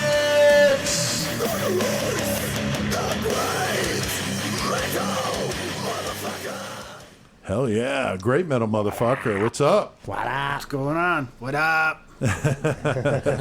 We're tearing it the fuck up over here. CK got Bonesaw here with us tonight. Awesome. Hell yeah, dude. Getting into some death metal for sure. Been throwing down, talking about Danny Rolling and killing college co-eds and necrophilia. And now we're going to talk about a nice uplifting topic like the band that you're going to discuss with us. So what do you got, buddy? They praise Jesus. They do. Well, to set the record straight, Bonesaw, these guys wanted me to do Wham this week. I knew it. You know, but I said, you know, Bonesaw's coming and we got to do something just a little bit heavier. A little bit nastier. So I came up with Athiest. Hey, that works for me. Fucking A, dude. And not that I'm a genius, but they are out of Florida, and I didn't realize. I know, that's hilarious, dude. The tie-in until Friday, until I texted Pete. Yeah, that's pretty funny. Damn, I thought that was fucking for sure. Like, done it on purpose. I know. Yeah. No, I know, it's hilarious. I mean, I knew Athiest was from Florida. I just didn't. Yeah. Between everything, I didn't see the tie-in. Didn't put them together. No. So it wasn't. Which is funny changed. because they came out about the same time all these killings happened too. Yeah, Oh, wow. Yeah, close. Yeah. Pretty That's fucking hilarious. Close, yeah. Which is even more freaky.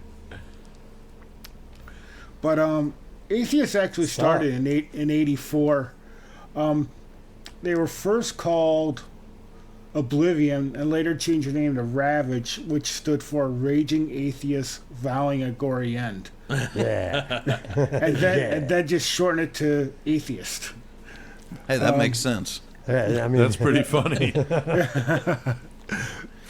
But they put out their first demos after Death came out. So I'm sure there was a little bit of influence from Death as far as the progressive death metal part of it. So I'm sure Death had a little influence on them, even though they don't exactly say it, but they had to have had an influence on Athiest. Yeah, it makes sense. Who wasn't influenced in that genre by Death, you know? Right. I mean, it's Chuck. Everybody's influenced. Exactly. Shit. Yeah. Chuck was a man. Yeah. But in '88, they actually recorded their first album, Piece of Time, but it wasn't released until 1990 because the first record company they had, there was an issue. I think it went under, and eventually was recorded in actually put out in 1990 under the name Athiest. And I remember getting that record, and it was definitely different in the genre of death metal. It's not what I thought it was going to be, because I thought it was going to be your typical, death metal growls and blast beats and stuff like that. And it was actually a nice change of pace to get a band that, actually had a progressive metal influence to it. Even though Chuck had done it before, but at the time they were the only ones doing it. And Piece of Time did actually okay. It got props, and it got the magazines jumped on it and reviewed it. And then What's a magazine? No, I'm just kidding. Yeah, right? What is that? Yeah. I was just thinking about that the other day. I was thinking about Metal Maniacs, how much I loved that. And I'm like, God, that's so crazy. Like, there's no need for that anymore. Nope. You know? No, anything you want, now it's you right just there. just go online and Click. get it. Yeah. Sad. But I wish I still had all my magazines. It's probably worth money right yeah. now. Oh, I'm sure. dude. Probably. I wish I didn't cut them up and hang them all over my walls. And shit. Yeah, I know, Exactly. right? Exactly. I mean, that's what I did. But I thought that was the Sears catalog with Right. the bras. That too. Those were up. Those pictures were in the bathroom. yeah, Right. Nice. exactly. JC Penney wish list every year. Like, oh, fuck yeah. Fuck yeah. Bras and panties. Page Wasn't the 37. toy section. Oh shit. Jack into a catalog. New song. There you go. Jack to a catalog. Me and Cashman will get on that one. There we leave go. here. There you Fuck go. yeah, dude. There you go. What's that? Making a song or Jack into a catalog? Making it a song. Sounds like a country song. Instead of 2 girls in a cup, 2 guys in a catalog. Oh my fuck. Sorry for dragging you in the weeds, CK. That's okay. I'm used to it. I'm sure. Actually like it. Good, good. They quickly followed that up with Unquestionable Presence in '91, and that just cemented that what they were doing, and even that was even a better and tighter album than the previous album. And they toured behind that one. I saw them play with somebody. I can't remember who I saw them play with. Probably the Goo Goo Dolls. Could have been. No, it could have been. It at very that well time, could yeah. have Very been. well Yeah. could have been. I mean, They- they played they- Cannibal Corpse and shit. Yeah, so. Cannibal Corpse's first tours with Goo Goo Yeah. Dolls And because they had also- the same Yeah, they're both manager. from Buffalo. Also, the Florida band Incubus, the metal The band. metal band, not the, yeah. They were around back then too. Yep. But actually, the Google Dolls are gonna do a Lost Classic one day on the Google Dolls. Fuck yeah. Fucking right, dude. Nice. Hey, they and were they my toured- label mates once. They Back weren't in the anything day. like they weren't anything like they are now. That's for sure. No, that song "Don't Beat My Ass with a Baseball With Bat." baseball I bet bat. nobody would believe it. No. Still got the CD. Yeah, it's fucking funny, man. And '93 they followed that up with Elements. That's my favorite. My personal And favorite. yeah, and that just brought it to a higher level of musicianship. Yeah, I was gonna say the musicianship definitely stepped up with that Yeah. one. And unfortunately, after that they broke up and weren't even a band until I think they got back together in 2006. They started playing around, playing live. It was right after Relapse re-released their the 3 albums. Got to remember these 3 albums were released in 3 years. So in 3 years they put out 3 awesome albums, and Relapse re-released them with I believe that it's with bonus tracks, and I think it's an extra disc. I have to look. I have them. I think it's a bonus disc on each one. And they got back together after re-release and eventually recorded a follow-up to the last album called Jupiter, released by Season of Mist. And that one was a little bit different. It was a little bit more proggy than the previous ones. But still, it was definitely had the death metal edge, and definitely, it was definitely Athiest, no doubt about it. And after that, there has been nothing by Athiest until I just read they signed with a label called Agonia Records. Never heard of them. Yeah, me either. And are supposedly putting out a new album soon. But that was, I believe, last year they signed. Okay. And I haven't heard anything since. And, as far as band members, this band has had a plethora of people playing a band. Easily like 20, 25 band members. Oh, wow. One of them bands. All right. Yeah, at one point. That's a I lot don't of think motherfuckers. there might not even, I don't think there's any original members Wow. in the new lineup. To tell you the truth. Interesting. Okay. But I could be wrong. Well, maybe we'll hear some new Atheists and this year. Yes. We got a lot of bands coming out with shit, so who knows, man? And all 4 albums are available as far as physical releases, and also on your streaming platforms. That's cool. Your YouTube, which used to be Google Play, Right. Apple Music, etc. I'm really digging that YouTube music, man. It's really good. I like it. Yeah, I heard it's a little bit better than Google Play. I agree. Yeah, that's what I think too. I was able to transfer playlists over, but yeah, I think it's better. It's set up better, and it's got the obvious tie into the YouTube video side, so it's kind of nice for both. But definitely check these guys out. Like I said, if you get into them, try to buy the physical copies if you can, because Yeah, it always helps bands more if you can do that. They actually make more money than streaming. It takes, I forget how many streams for them to make like a penny. Yeah. So it's ridiculous. It is ridiculous. Well, very cool, man. What about that Lost Classic? You got a good one. You got Joey and Chris's attention with this one. Bonesaw too. Hell yeah. This one, I love this. Well, it's a side project. Nail Bomb, which is fucking Max. Max Cavalier from Sepultura, and Alex Newport from the band Fudge Tunnel out of England. Yeah. That's And cool. What's funny about that is I'll say that a lot of times, like something will fuck up at work or something. I'll be like, Mother fudge tunnels.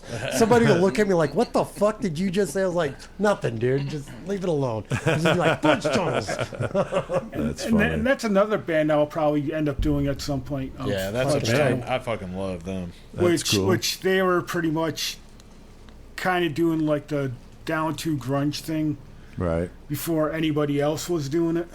A little heavier though. Yeah, really. Yeah. A little That's industrial and shit. Yeah, but Yeah. Nail Bomb was definitely a good album. They only put out one studio album, Point Blank, Oh. and in '95, that was '94, '95 they put out a live album, which is also good. Nice. But, That's I like don't the think the only physical live show copy they is did, Yeah, available that's from their one live for- show. Yeah, Wow. pretty For much. the live album. And I I don't think think- I think it had like, It's Proud to Commit Commercial Suicide. Yeah. That's what it was called. but I think yeah. it had like Yeah. 2 songs that weren't On the Point Yeah, Blank. yeah. Right. yeah. Very cool. What do you guys been listening to, Chris? What about you, man? Obviously, I've been listening to that fucking new Incinerate shit. Like I Oh, said God, earlier, that yeah. that shit's just fucking pounding. Yeah, that's badass. And I don't know if anybody's heard them before, but I came across this band called Sold Soul Huh. the other day, Uh-uh. and they're kind of like a fucking not metalcore but deathcore kind of thing, but they're really fucking good. But there's this one song, it's called The Damned, and it's like the song's like 18 minutes long, and it's called The Ninth Circle, and there's like a different section of music for each of the 9 circles or whatever. Oh, wow. And it's pretty fucking badass. Like I said, it's like a 20-minute song or some shit like Oh, that. wow. But it's fucking badass. Check that shit That's out cool. for real. Fuck It's yeah. heavy as fuck. What about you, Bonesaw? What you been checking out?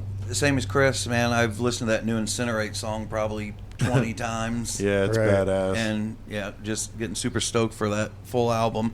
And it's weird that CK picked Nail Bomb because for like the last 3 or 4 weeks, I've probably listened to that Point Blank album at least 5 times. I've been like Right. Fucking on a right, Nail dude. Bomb kick, and then when I saw that's what he's doing, I was like, Nice. fuck, Fuck, what yeah. a coincidence.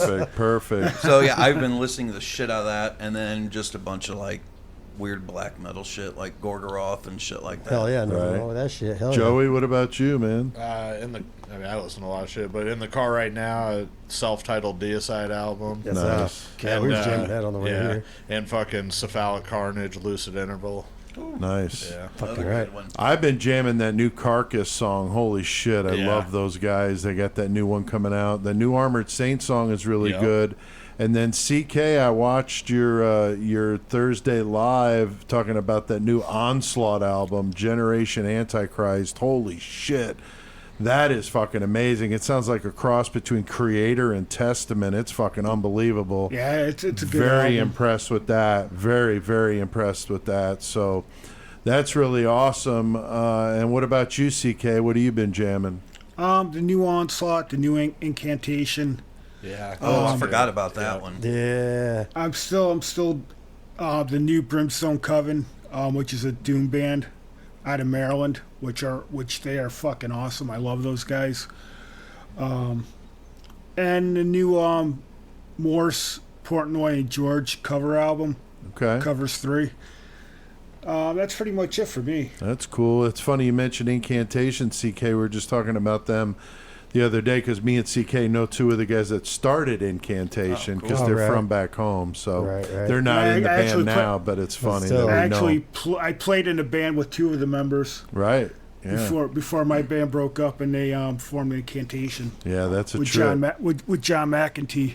That's funny, dude. That's fucking cool. Well, Bonesaw, you're here because you got some new shit going on called Greg's Alien Cattle Conspiracy, and I gotta know what the fuck kind of alcohol or shit are you drinking or smoking out there in Colfax to come up with that one? Was it like a dream gone fucking crazy or what? No, I've been obsessed with alien and outer space shit, and I actually have been drinking alcohol, like some strawberry lemonade moonshine. I got fucking it's right. really Wow. it's, You need to give me some of that, homie. I was gonna bring it Saturday night, but I forgot. Damn it. But yeah, I've been obsessed with alien shit forever, and I was like, man, I want to do something different. I mean, I still want it to be death metal, but I don't want to do the same, same old thing. I want to do something completely different. No gore, no nothing. So, like, every song is just something different that I think about aliens. Okay. Alien metal. Yeah, pretty much. Like the song Cashman's on, our buddy Alan sings on it too, and his last name's Gillespie. I've always thought, I was like, man, that just sounds like a race of aliens. Like, this the Gillespie race.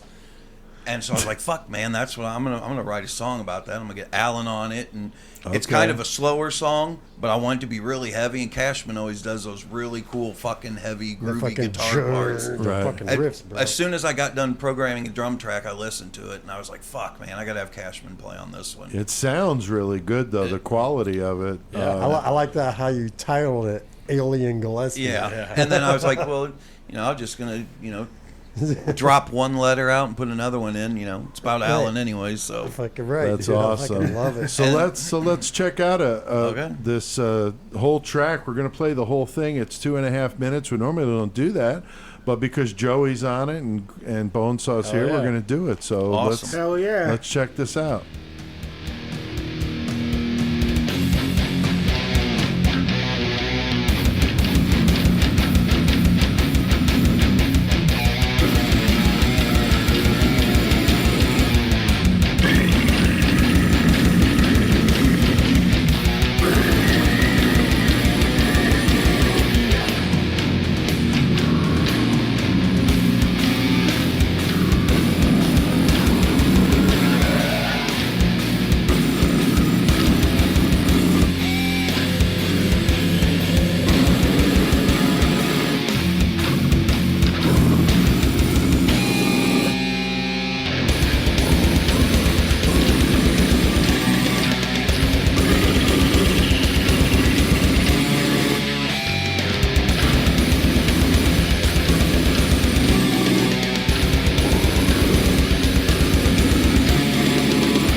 right. Fuck yeah. Heavy as fuck. That is I heavy. love it. God I damn. love that riff.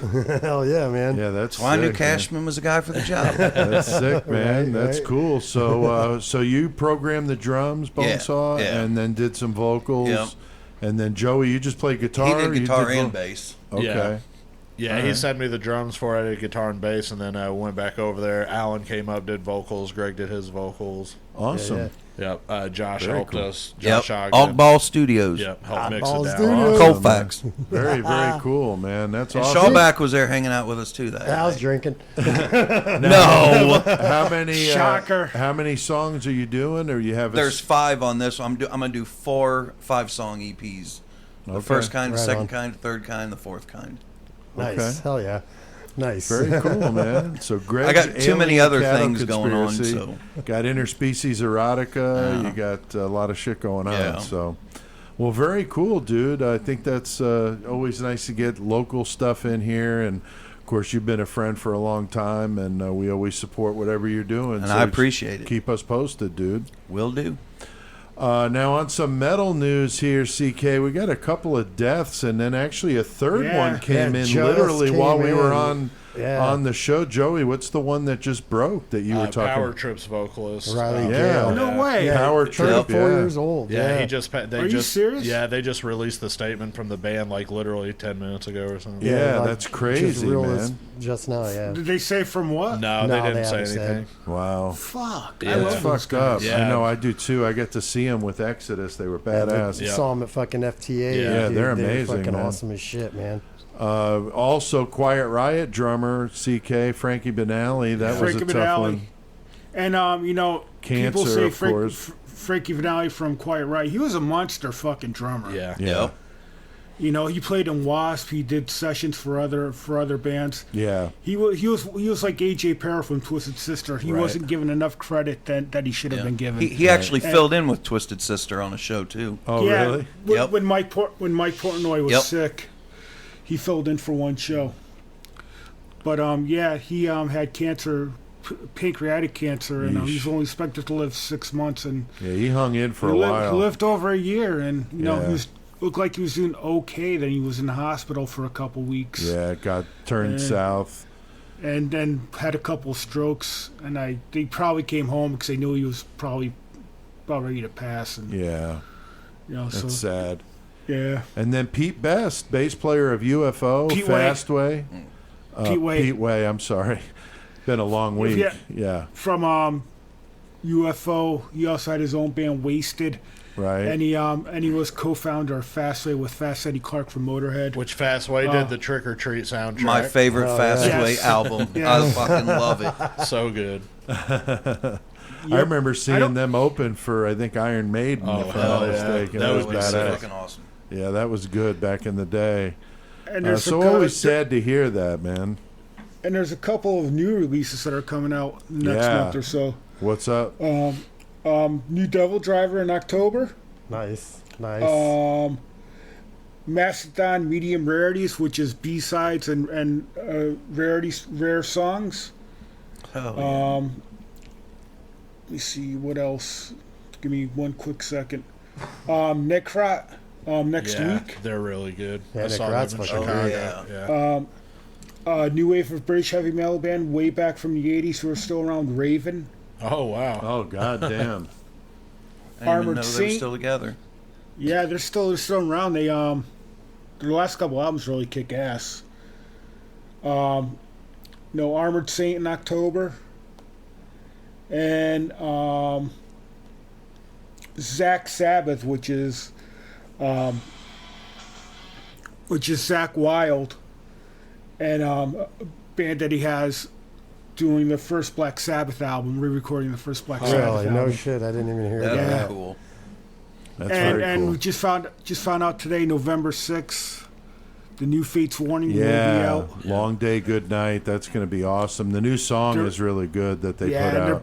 they're back on Metal Blade again. Yes, I saw that. Did you mention the new Carcass, CK? Oh, New Carcass, the new single came out, and their album, I believe, is coming out in the next 2 months. Yeah, I think it's an EP, I think, not a full length. October and November. I think they're Yeah. coming out with the EP, then they're coming out with a full length. There was one I wanted to mention. Buddy Jimmy from Jungle Rot posted a Chicago band I never heard of before called Bear Mace. They're fucking badass. Yeah. Dude. Charred Field of Slaughter just came out. It's fucking sick. It's very Jungle Rot-ish to me. Okay. Hey, It's nothing fucking- wrong with that. No, No, not ain't at nothing all. wrong with that I'm not shit. saying that in a Love bad Jungle way. Rot. I do too, and I dug these guys. I listened to a couple of tracks. I haven't heard the whole thing, but I saw the name Bear Mace. I'm like, what the fuck do they sound like? And I know Jimmy's all about heavy, stuff, so I knew it would course. be good.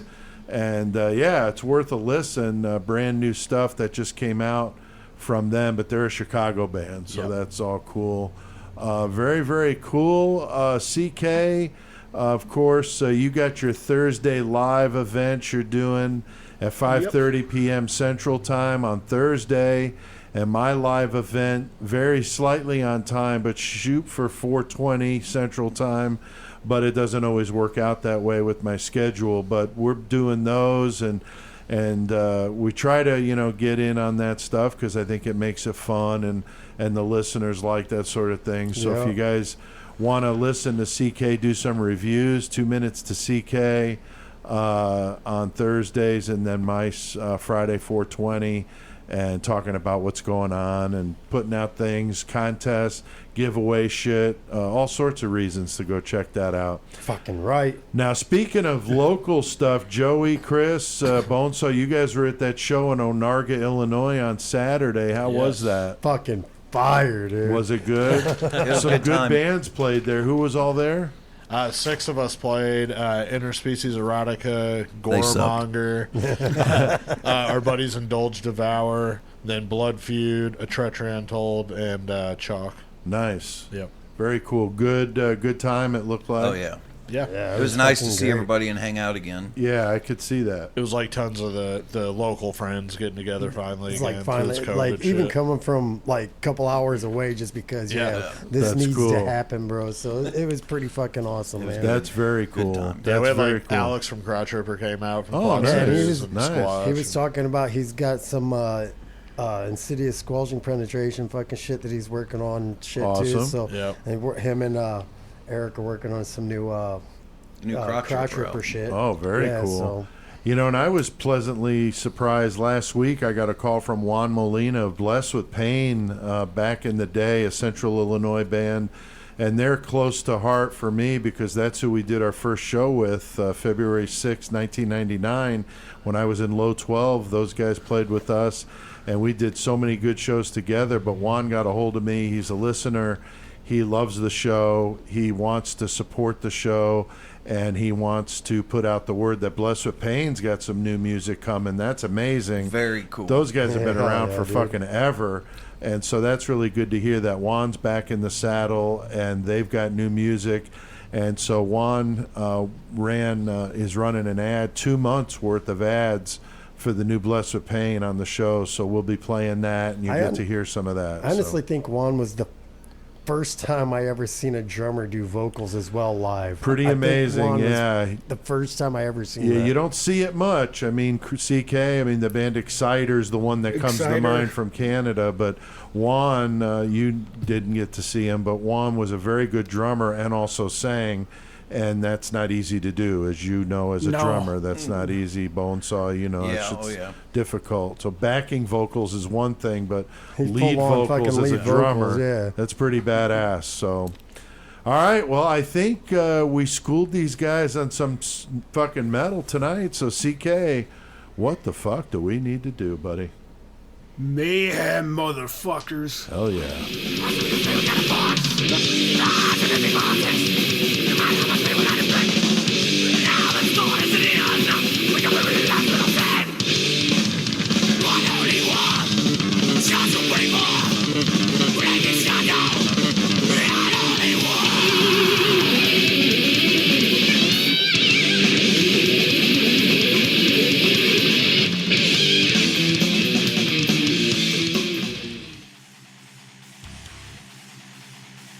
This is Pete from Murder Metal Mayhem. Check out the new EP from an emerging metal band from Chicago, Vile Cynic.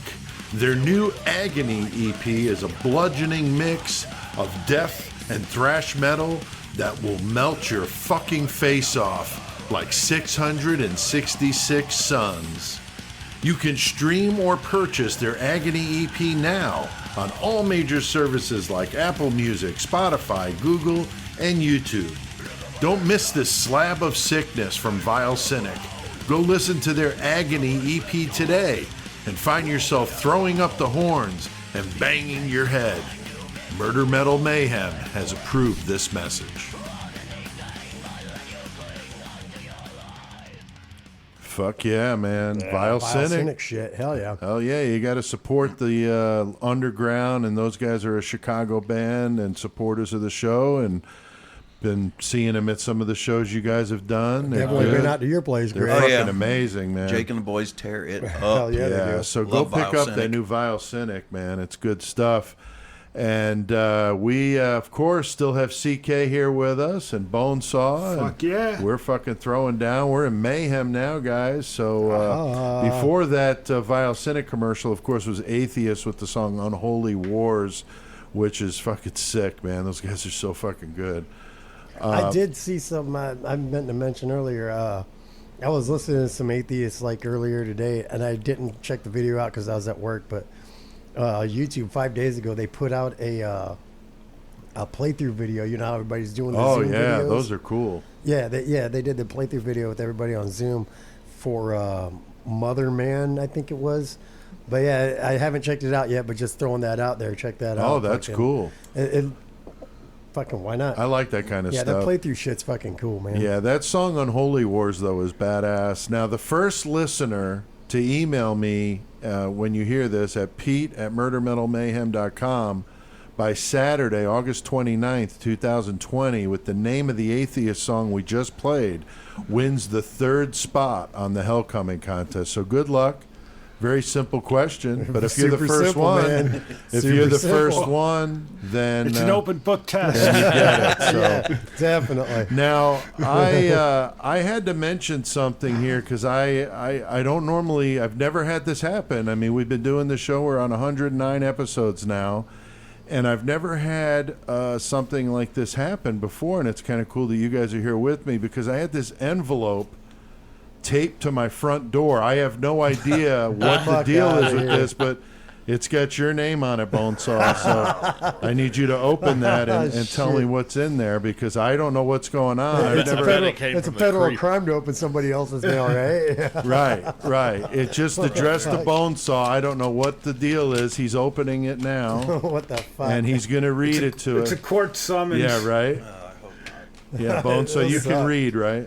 I'm gonna give it the old college Okay, try. go ahead and read that for our audience so they can hear this letter that you got. All right, Bonesaw. I know you are planning to be on the podcast next week, and I wanted to write you this to read on the air. I know Pete, Chris, Cashman, and CK think it's funny picking on me about Disturbed. Get the fuck out of here. I think Be so pissed. I think that deep down they're just jealous that they're not down with the sickness like me. Well, at least they won't admit it, but I know they are. I know you understand. I hope you don't try and play off like you're not all about it. I remember you and me hanging out on Monday nights to celebrate our Max Slider Mondays and jam out to their music and pose in front of the mirror with our track pants and our shirts off. Oh, shit. Oh, you gotta give me a minute. Oh, shit. Those were some good times. I still have that picture of you on stage with them singing Knuckle Sandwich. It's framed on my wall. Wow. Anyway, let those guys make fun of me about Disturbed. I don't care. David Draymond is a god, and they know it. Just because he doesn't growl and scream like the singers they love doesn't mean he's not the greatest singer in metal ever. Killing me, man. Let me know. Let me know if you want to do the Max Slider Mondays again. I have a new place now, so we could do it here and not have to worry about anyone making fun of it. They're all just jealous. always down with the sickness, Michael Shawback. God damn. He's going to be so... dude, I can't wait till Thursday. Wow. Dude. That was taped to my door. I mean, he's I gonna don't see know, this Joey. tomorrow. What do you make of that, man? Michael sounds kind of angry there. Michael, Michael, I don't be mean, so you pissed. told the story about him crying I about know. the Disturbed tickets I and feel shit. like, I mean, Oh man. he needs to was come rough in to and read. fucking and tell us this stuff himself and stop leaving notes. Well, yeah, Right, that's right. kind of like high you school. open a Yeah. you open junior a high, Pandora's you box. We still love you, Michael. Yeah. know? Of course. But No matter I'm what like- you I'm- listen to. I'm laughing so hard my body hurts. I know. Well, CK, you're the only one that knew about this. I sent that to him last week, and I was dying because I did that before Tuesday last week. Yeah. And I was like trying to figure out some reason to have to do this on the Dahmer episode because I couldn't even wait. But I'm like, no, I got to do it. I wanted to set up Bonesaw with it. So. And what's funny is on the new Interspecies Erotica CD, Yes. we have a song called Michael Shawback is Down with the Sickness. That's right. That's what makes it even I know. funnier. We were joking about that the other day. Oh So. God! I fucking love you, Michael. Don't take it personal. It's Of personal. though. course, he knows it's fun. He knows we're just Love fucking you, with him. Now, Joey, you had a Mayhem story Yeah, of man. your own. Yeah, I got a little Mayhem story. Not very long, but it kind of ties in last week. Okay. Kind of. It After- was last week. It was, yeah. It was after Murder Metal Mayhem. Last week we left, and, after Murder Metal Mayhem, Chris is a little bit tipsier than whenever we first walk in. A little bit. So we go hang out at our boy, what do you call him? Hank. Yeah. We go hang out at our boy Hank. So he don't live far from here. So, on the way Right. home, sometimes we stop out there and start drinking some Jameson. Oh, Jesus. Not me, but Chris and them, Yeah, I was drinking some Jameson. And we're hanging Oh, out, boy. partying, and Chris, he's pretty tipsy, and we're sitting there fucking, around the fire, sitting in the chairs. No, and shit. I'm not around the fire table. The fire table, Like, right, not it's the a fire pit. Table bigger than this with a fire pit in the middle of it. yeah. Nice. So we're hanging out at that, and then fucking, we're just sitting there and shit. Chris gets up, whatever. All of a sudden, I just feel my ass crack on fire. I jump up. I'm like, what the fuck? Fucking Chris's cigarette falls. Like, he had gotten up next to me and just dropped his cigarette straight into my ass. Fucking burned my shit. And then, for real. Yeah. And then, 2 days later, I'm at my house. I did my laundry, and I pulled those shorts out. And there's just 2 huge burn holes in the ass. Where it was. Wow, after the story you told about shitting your pants in your house, just letting it go, Yeah. remind me never to fucking do your laundry. Hey, God damn. That's got to be one of my fuck, dude. favorite all-time Mayhem that was stories a of all ruthless one, time. Yeah. Yeah. That was Which that brutal. was that on a bonus episode? Or? I think it was. Yeah. I don't I remember. think it was a bonus episode. That was so fucking God funny, damn. man. Oh, that's good stuff. Nice. All right. Well, very good. We've got the big Hellcoming contest we've been talking about. It's coming up here in a couple of weeks. 16 tag teams we've set with 32 killers, and we've got a pretty good list, Oh man. hell yeah, good list. You and Chris came up with your lists, Joey, and me and CK came up with ours. Yep. Put them together, 32 killers. It's fucking nuts. Some of them are the big name killers, Chris, and then some of them are the lesser known ones. Some like of them, ones there I had to was a look couple up. Cashman put on there. Yeah. That was like, Who the fuck is that? Yeah, some All good right, names all on right. there. So it's going to be awesome. And now that I do more of the podcast, I'm just trying to put in a couple, yeah. Yeah, A little like, throw in what a you few did. which is bullshit because I've recommended quite No. a few. so- Yeah, No, for it's sure. all But, good. I mean, they're ones that I've seen, Yeah, but it's but like, it takes a was second, cool like, because to you got to take remember. a couple to like kind of look up. Be like, Oh, okay, yeah. so how's this one going to do? No, in and this I cage see match? us as we do this Yeah. each week having to explain a little bit. Hell yeah. Of who these people are. But what we're going to do is we got 4 listeners. We've already got 2 of them picked. 4 listeners are going to get to compete. We've been doing trivia contests and stuff to get the listeners that we've got so far. The first one, Rebecca Boomsock from Wisconsin Rapids, Wisconsin, was the first one. She answered a question from my Friday live thing on Facebook, and it was pretty cool. She emailed me and said that Dahmer was her 4th cousin, and her great uncle was part of the posse that captured Ed Gein. I thought that was kind of That's interesting. That is cool. That's pretty wild if that's true. pretty Got no fucking reason. crazy. Got no reason to Could not believe disbelieve her. her. Like, shit. She said she got to see Low 12 up in Wisconsin Rapids one time. I remember we did a show up there with the band Chain Snap, and she was there. Nice. And she said, I've been a fan ever since. So that's really cool. So, Very cool. Rebecca, glad you got on the contest. And then our second listener, Chris Wierstrom, I'm sorry, from Flowery Branch, Georgia. And he's a friend, from band circles and so forth. And Right. Yeah, everybody so that's calls him, fucking cool. Gore Spawn. And That's Yeah, what he yeah. said. Yeah, he his goes by band's Gore Spawn, Spawn. yeah. So that's cool. So watch our Facebook and Twitter pages for these contests to win the final couple of spots. I mentioned earlier a way to win to get on there if you're the first one to answer the question I gave at the beginning of this segment. So go back and listen if you missed that. And if you're the first one, then you get to be the third person on this. Get And on it. Once Win we some get shit. 4, Win some then shit. each one of us will draw one of those names and we'll play for that listener. And then what we're going to do, just like we did with the March Mayhem, is we're going to rank the tag teams as best to worst. Yeah. And then based on how we do it or how they turn out, which one of us has the most high score, then that'll be the winner. So I'm going to have to do a tiebreaker since there's 4 of us in case that happens, but we'll figure it out. We'll figure that out. It'll be fun, and we'll do that. So there's really no skill involved other than answering the trivia questions. And once that happens, then each week what we'll do is we'll pair them up, and then we'll do the highest rated fucking goes on to the next round, dude. That's Fucking right. And what I figured is each one of us, whichever one has the low score, is eliminated each week until there's only one left. That makes sense. Yeah, and so what we'll do is we'll go by the temperature at the start of the podcast. Not my battery Not life. Not your battery life. The temperature of the podcast. If it's an even number, it'll be the first team. If it's the odd number, it's the second team that wins, and that's how we'll pick the winners as we go through each week. So it's going to be a lot of fun,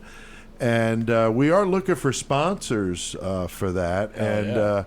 I got to say, they're not a sponsor, but I had to mention it because I have been obsessed with fucking nuts. And I'm not just kidding. It's called fucking Nuts. Fokken. They make the Fucking most peanut fucking butter. amazing peanut butter. Oh, God. They have flavors of fucking peanut butter like s'mores, monster cookie. I mean, it's fucking unbelievable. Oh, and they're delicious. They are So really the good. I got to try it. It's so brownie good. is awesome. Yeah, the brownie one is good, but they also have plain and crunchy, and the plain and crunchy are just salt and peanuts, so it's actually good for you. The flavored ones obviously have some sugar because of that stuff, but it's really good shit. And I'm not telling you this because anybody's paying me to. I'm legitimately saying I like this stuff.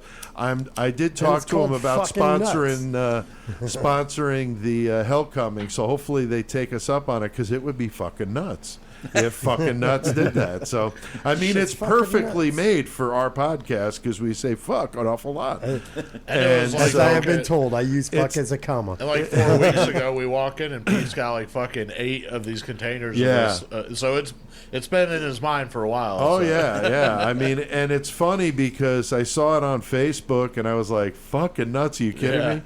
But it's And come to it's find their out, family name. yeah, That's and come their to name. find out, it's made in South Dakota. Yeah, Right where we were at. yeah. When we went to fucking Sioux Falls. Yeah, we they went to ship Sioux them out of Falls. Albany, New York, but Yeah. the factory's in Sioux Falls, so that is really cool. So, fuckingnuts.com, Fokken nuts.com. And if you do order something, man, tell them you heard about it here, and hopefully Yeah, they'll they'll hear do that, enough like- of you and Yeah. say, man, I got to fucking And they're not put a an huge ad on Murder company Metal either, Mayhem. so you're still supporting Yes, smaller both businesses. Oh, yeah. independent too. business. Oh, yeah, 100%, for sure. Yeah.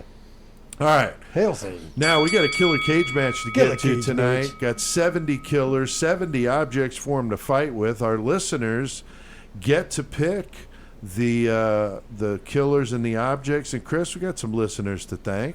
Hey, yo, CK, who's listener number 1, bro? Oh, it's something really familiar. Yeah, I the bet, name I rings a bet. bell. But yeah, huh? we got CK's wife, Laura. Laura, We got Maggie. she picked the number. Yeah, Yep, she did. she Yes, did. she did. And then we got our friend Maggie Elizabeth.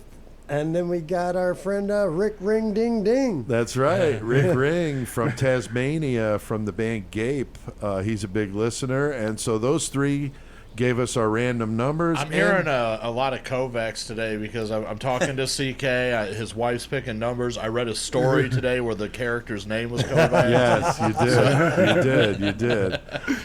We got an interesting one tonight, Joey. Who's going to be going up in the cage, man? We got Jerry Brudos, the shoe fetish slayer, going up the sodomizing beast, Carl Panzram. Hell yeah. Panzram. So that's going to be tough to beat Panzram. Anytime he's in the cage, he's tough to beat.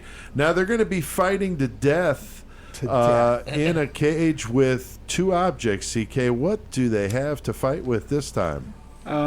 They will be fighting with a 5-gallon bucket of hot coals. Nice. And a stuffed horse cock. Yeah, Nice. stuffed horse cock. Bonesaw, what's the variable for this one, though, dude? I'm not even sure. Yeah. Okay, what's the variable, dude? It's A lot lizard? A lot lizard with lips covered in salt. lips all sores. So you got, that's a mentor song, yeah. Jerry Brudos up against Can Carl you catch anything from Panzram. that? Carl Can you Panzram. catch anything from that? I'm pretty Yeah, sure you can. I think when you're just fighting wondering. to death in a cage, I'm not too worried about getting, something from a lot lizard. Yeah. But anyway, they're fighting with a They just 5-gallon say you bucket got of hot COVID coals. anyway. Yeah, right. A stuffed horsecock and a lot lizard with their lips, doesn't say which ones, covered in That's sores. true. And you know what's interesting That's is true. I bet that our friend Bonesaw over here could really bring us a stuffed horsecock if we really thought. Probably could. You got to do taxidermy's horsecock. I probably could. I ain't gonna lie. Yeah, that probably- So what do you guys think, Chris? What do you think this time, man? All right, now last time Brudos was on here, I'm going. They're just. It wasn't the lot lizards, but there was still a prostitute. Prostitutes, yeah. Yeah, Fighting over a $10 bill. right. Fighting over a $10 bill. I remember that. And so prostitutes, lot lizards, they got shoes on. So Brudos is Yeah. about the shoe thing. He don't give a fuck. So he's going over to these whores, and he's like, "Hey, nice shoes."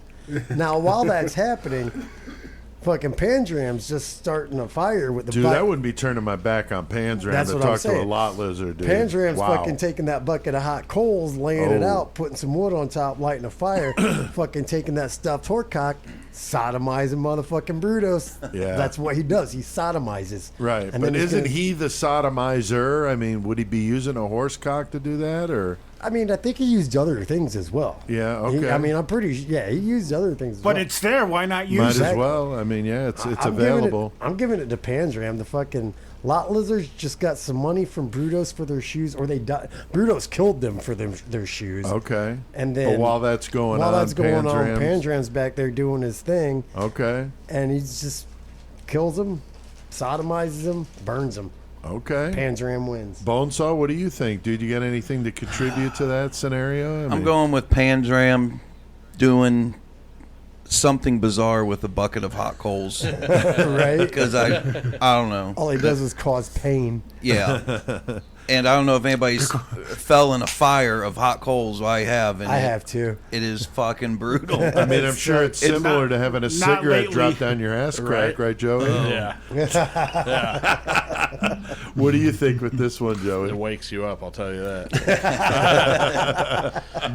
Well, I feel like with this one, I mean, I'm going to have to give it up to Panzram, too. I'm going to have to, in a straight battle with these two, I think Carl Panzram's going to be stronger anyway. Yeah. I think the stuffed horsecock is going to end up in the hands of the lot lizard. She's going to fuck herself. They're going with ass that. to ass. Okay. But I think what Panzram's going to do is he's going to be like, okay, Brudos, you like shoes? He's going to get that lot lizard shoes for that horsecock. He's going to trade her. He's going to get them shoes, and he's going to make fucking Brudos choke on them motherfuckers with his last breath. Yeah. Be like, you love shoes? Here you go, Here you go. motherfucker. Here it is. Okay. Wow. All CK, you got anything to add to that? No, I mean, pretty much. I concur with what Chris said. Hell yeah. That's the way I think it would happen. Yeah. I don't see anybody That- beating Panzram. I mean, he's just too No, brutal, man. he's a monster. Yeah, for sure. Fucking Panzram. All right, I think we're all in agreement. I think Panzram's winning this one in some way, shape, or form. Brutus is getting his butthole tore up. We need to get like Yeah, one way or the we other. need to get some brutal fight like Tommy Karate. Like we don't need to talk about him anymore. No, we don't. But he would be awesome no. in the cage match. Is all Yeah, I'm He saying. would he be would. awesome Yeah, in we the could put cage match. Kuklinski in there. There we go. There we No, go. you put Kuklinski and Panzram would be a Wait. good one, Like dude. real fighters. Oh, wow. Tommy Karate and Charles Ang. I think we did talk about that when we did that. Yeah. All right, very good. Well, that's of course our killer cage match, and you guys enjoy that, and we do too. So, one thing quick I wanted to mention: I talked about my writing in the last episode. I got the new Creation of Chaos 3 going on, and I finished my first story, The Creep. Joey, you got to preview that. Yes, you I said did. You liked it. Did you read it, CK? Yes, I Yeah, did. no, I was very impressed with it. I got to come over and Pete showed me alternate ending, and Yeah, CK. I didn't know if you had a chance Yeah. to look at the alternate ending or not. No, I didn't. I didn't look at it yet, but I will. Cool. it was definitely a Well- read that I read through all at once. I didn't put it down, just fucking went. Which Awesome. is how I like the short stories. to do, Awesome. of Yeah, course. because it's like 20 pages, so it's a pretty long short story. Yeah. So very cool, about 8,000 words. So thanks. But when you're reading it, it doesn't seem like it's that No, it long. didn't Right. seem that You- long at all. That's good. You get so involved Yep. in it. That's good. And this next one I'm working on, The Last Supper. That's the Thanksgiving theme story I'm working on. You're going to with a release that one audibly. Yes, I'm Yeah. going to do that for Thanksgiving this year. So the week of Thanksgiving will be me reading The Last Supper, and it's a story I'm working on about a family who has their last supper on Thanksgiving. They don't know it when they sit down at the table, but the other thing they all have in common is that one person at the table wants another person to die that's sitting at the table. So that is I a mean, very that happens interesting. every time I I was going to sit say, down. something you can relate to at Thanksgiving dinner. Yeah, Right, so, exactly. So it's going to get pretty nuts, and so I'm looking forward to that one. And I've also got another one, kind of working title, The 666 Express. Hell yeah. It's about a train or bus that runs along Route 666 there that goes through, I think, New Mexico. And some pretty crazy shit happens on it. Fucking right. So that'll be the next one after that. And then beyond that, I've got some ideas, but nothing concrete. But those three are the first ones I'm going to knock out. So just wanted to give you guys an update since I know some of my readers follow this podcast. All right, well, we've done plenty of fucking mayhem tonight, guys. Yes, we I think it's have. about time to hit that fucking outro.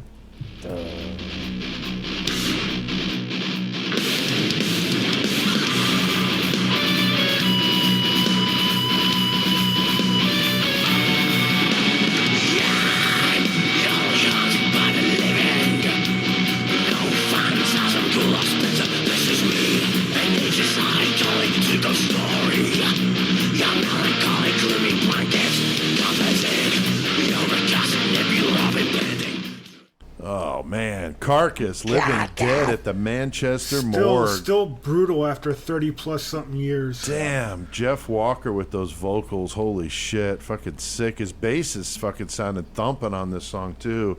Listen to it in my car, it sounded so fucking good, man. If you Good ever get shit. if you ever get a chance, listen to Firewind. I think Firewind? It's Jeff Walker's band when Carcass wasn't around. Oh, really? It sounds nothing like it. I'm sure. I was gonna say it's probably a complete change of pace. Yeah. Does he sing? He sings, yeah. Really? Oh, Yeah, wow. it's like a 70s like revival oh, type wow. band, like a Sabbathy type thing. Oh, wow. I'll have to check that out. Firewind. Like huh? David Vincent doing I Am Morbid.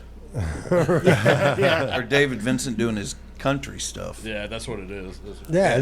Yeah. No, it's fucking awesome, dude. So, I remember when Cash, when you showed me that, I was like, holy fuck, really?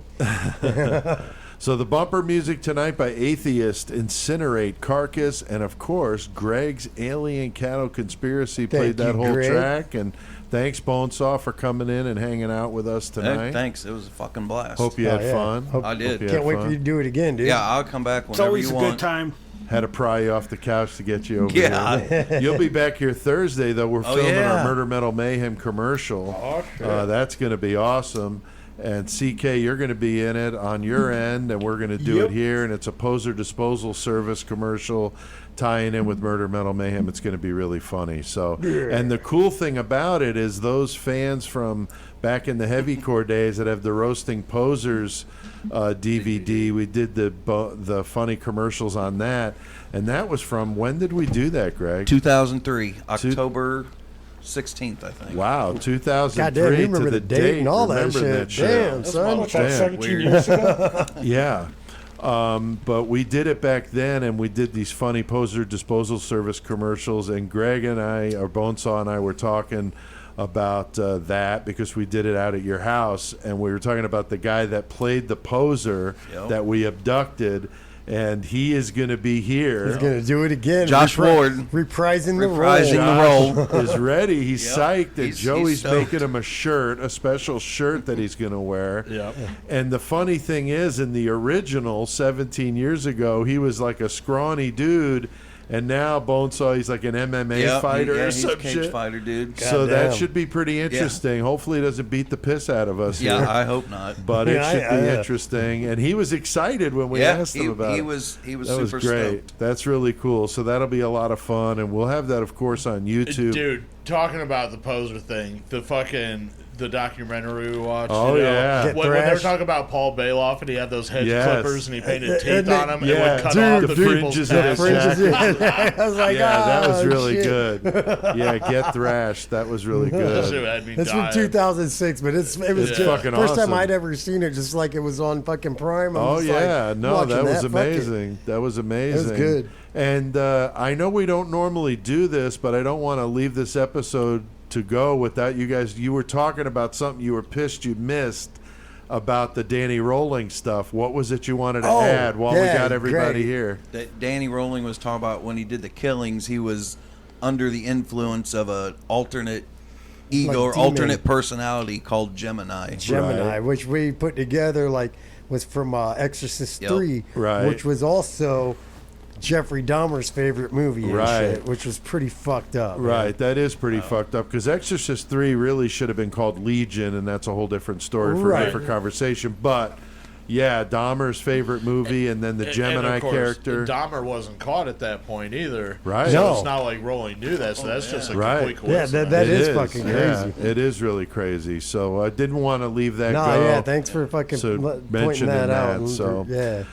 Thanks to our sponsor, SpellboundEffectsAndArt.com, for their amazing online catalog of sick and twisted art for the demented among us. Support indie artists like Tony Campagna. He's a fucking beast. SpellboundEffectsAndArt.com, and go buy some shit Go buy right some now. shit, you will love it. Also, that Vile Cynic album, fucking Agony, that EP they got. Go check that out. Support those guys. Thanks to them for being a part of the show and running Yeah, their ad and thank you guys bands. for If you're coming to us interested, and asking, dude. Fuck yeah, Pete We'll at play that shit all the time. murdermetalmayhem.com. Let me know. I'll give you the ad rates and put something together Check for out you. that Vile Cynic shit for real. If you haven't, go get it. That's right. Yeah, motherfuckers. Don't forget to check out murdermetalmayhem.com to listen to all the episodes. Like us on Facebook, follow us on Twitter, and subscribe to our YouTube channel. Joey, that's 666 Club, man. Fuck yeah. 666. We just recorded that Dahmer episode. I mean, Yeah, if can't nothing hear else, it. you got to hear that shit. Yeah, that was it's a fucking, good one. Two that and was a like, half what, hours. Two and a of half that. hours. Yeah, of I just mean, not straight even the Dahmer. shit that we were talking about. I mean, you got interviews like fucking Yeah. firsthand accounts. that John, alone- people. John Borowski, fucking Bob Weiss, Weiss, yeah. fucking Oh. dude. Those alone are worth the $3. Yeah. Right. So $3 a month, you get VIP access, you get the bonus content like the Dahmer episode we were just talking about, the episodes a day early, a schedule of the features for the month, and bragging rights Right. because you could fucking talk some shit. dun. You The know? only thing about the 666 Club is when you join, you can't hit us up and think you can demand things. Because when Michael fucking Oh, joined, shit. he hit us up and he was like, "You guys better do a fucking metal review on Disturbed." And he was fucking pissed. He's like, wow. "When CK, I God. joined." So fucking damn it. demanding, Yeah, though, dude. man. So please Taping just don't do notes to my- that. Yeah, don't do that. Yeah, that's not necessary. Patreon.com/Murder Holy Metal shit. Mayhem. We'll Holy get shit. you there. We'll link to it in the episode description, of course. And thanks to everybody out there listening, Yeah, man. thanks It's all you fucking motherfuckers. amazing, dude. We man. appreciate We you appreciate guys. it. Yeah, we really Greatly do. appreciate it. Now, Chris, who's the first one there? Listener Got, comment. Sammy Irwin saying, "This is the best new podcast I've heard in a long time. You guys kick ass. Love the serial killers and heavy metal, and we do too. Glad you do, and that's why we do it for people like us, Yeah, people like you. Fuck fuck yeah, yeah, dude. Sammy.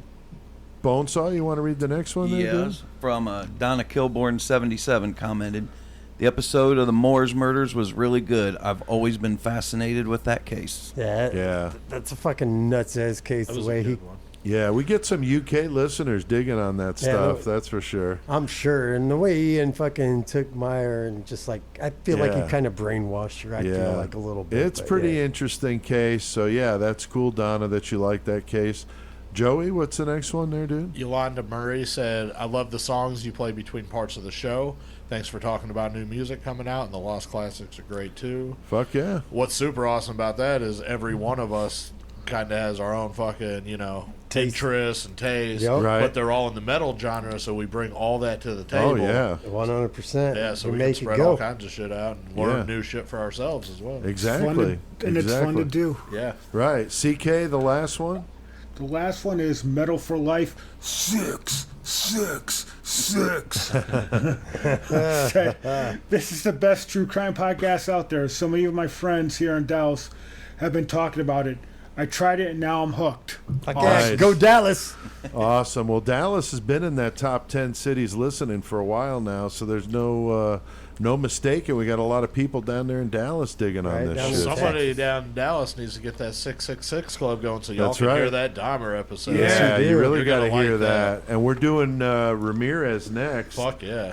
That'll be the That's next gonna be a good one. Patreon only we do. And Joey, you got some, letters and stuff Yeah. from Ramirez. And I know I Yeah. got to get a hold of Jeff Gaither because he was all about doing Ramirez because he corresponded with him as well. Yep. So that'll be really good. So you only can get that kind of stuff if you're a member when we do those special episodes like that. So, Fucking and it right. helps us pay the bills and keep shit going here because it's not free to do It this. ain't So, free to do so this we no appreciate it. All right, well, we can't let him go without hearing a new karaoke song. Definitely And I knew not. Greg was coming in here, Bonesaw. And I thought you would love this. And of course, our buddy Pete Saradovich, who's absolutely obsessed. And you also with this picked the band. wrong song. Yeah. So I hope Oh, you guys dig it. You know our buddy Cody Durst has got to love this one too. Oh, hell yeah. We got know a he bunch of does. people that love this shit. So hope you dig it. Crank it the fuck up. And until next time, keep one foot in the gutter. And your fist violently wielding a K-bar. Yeah.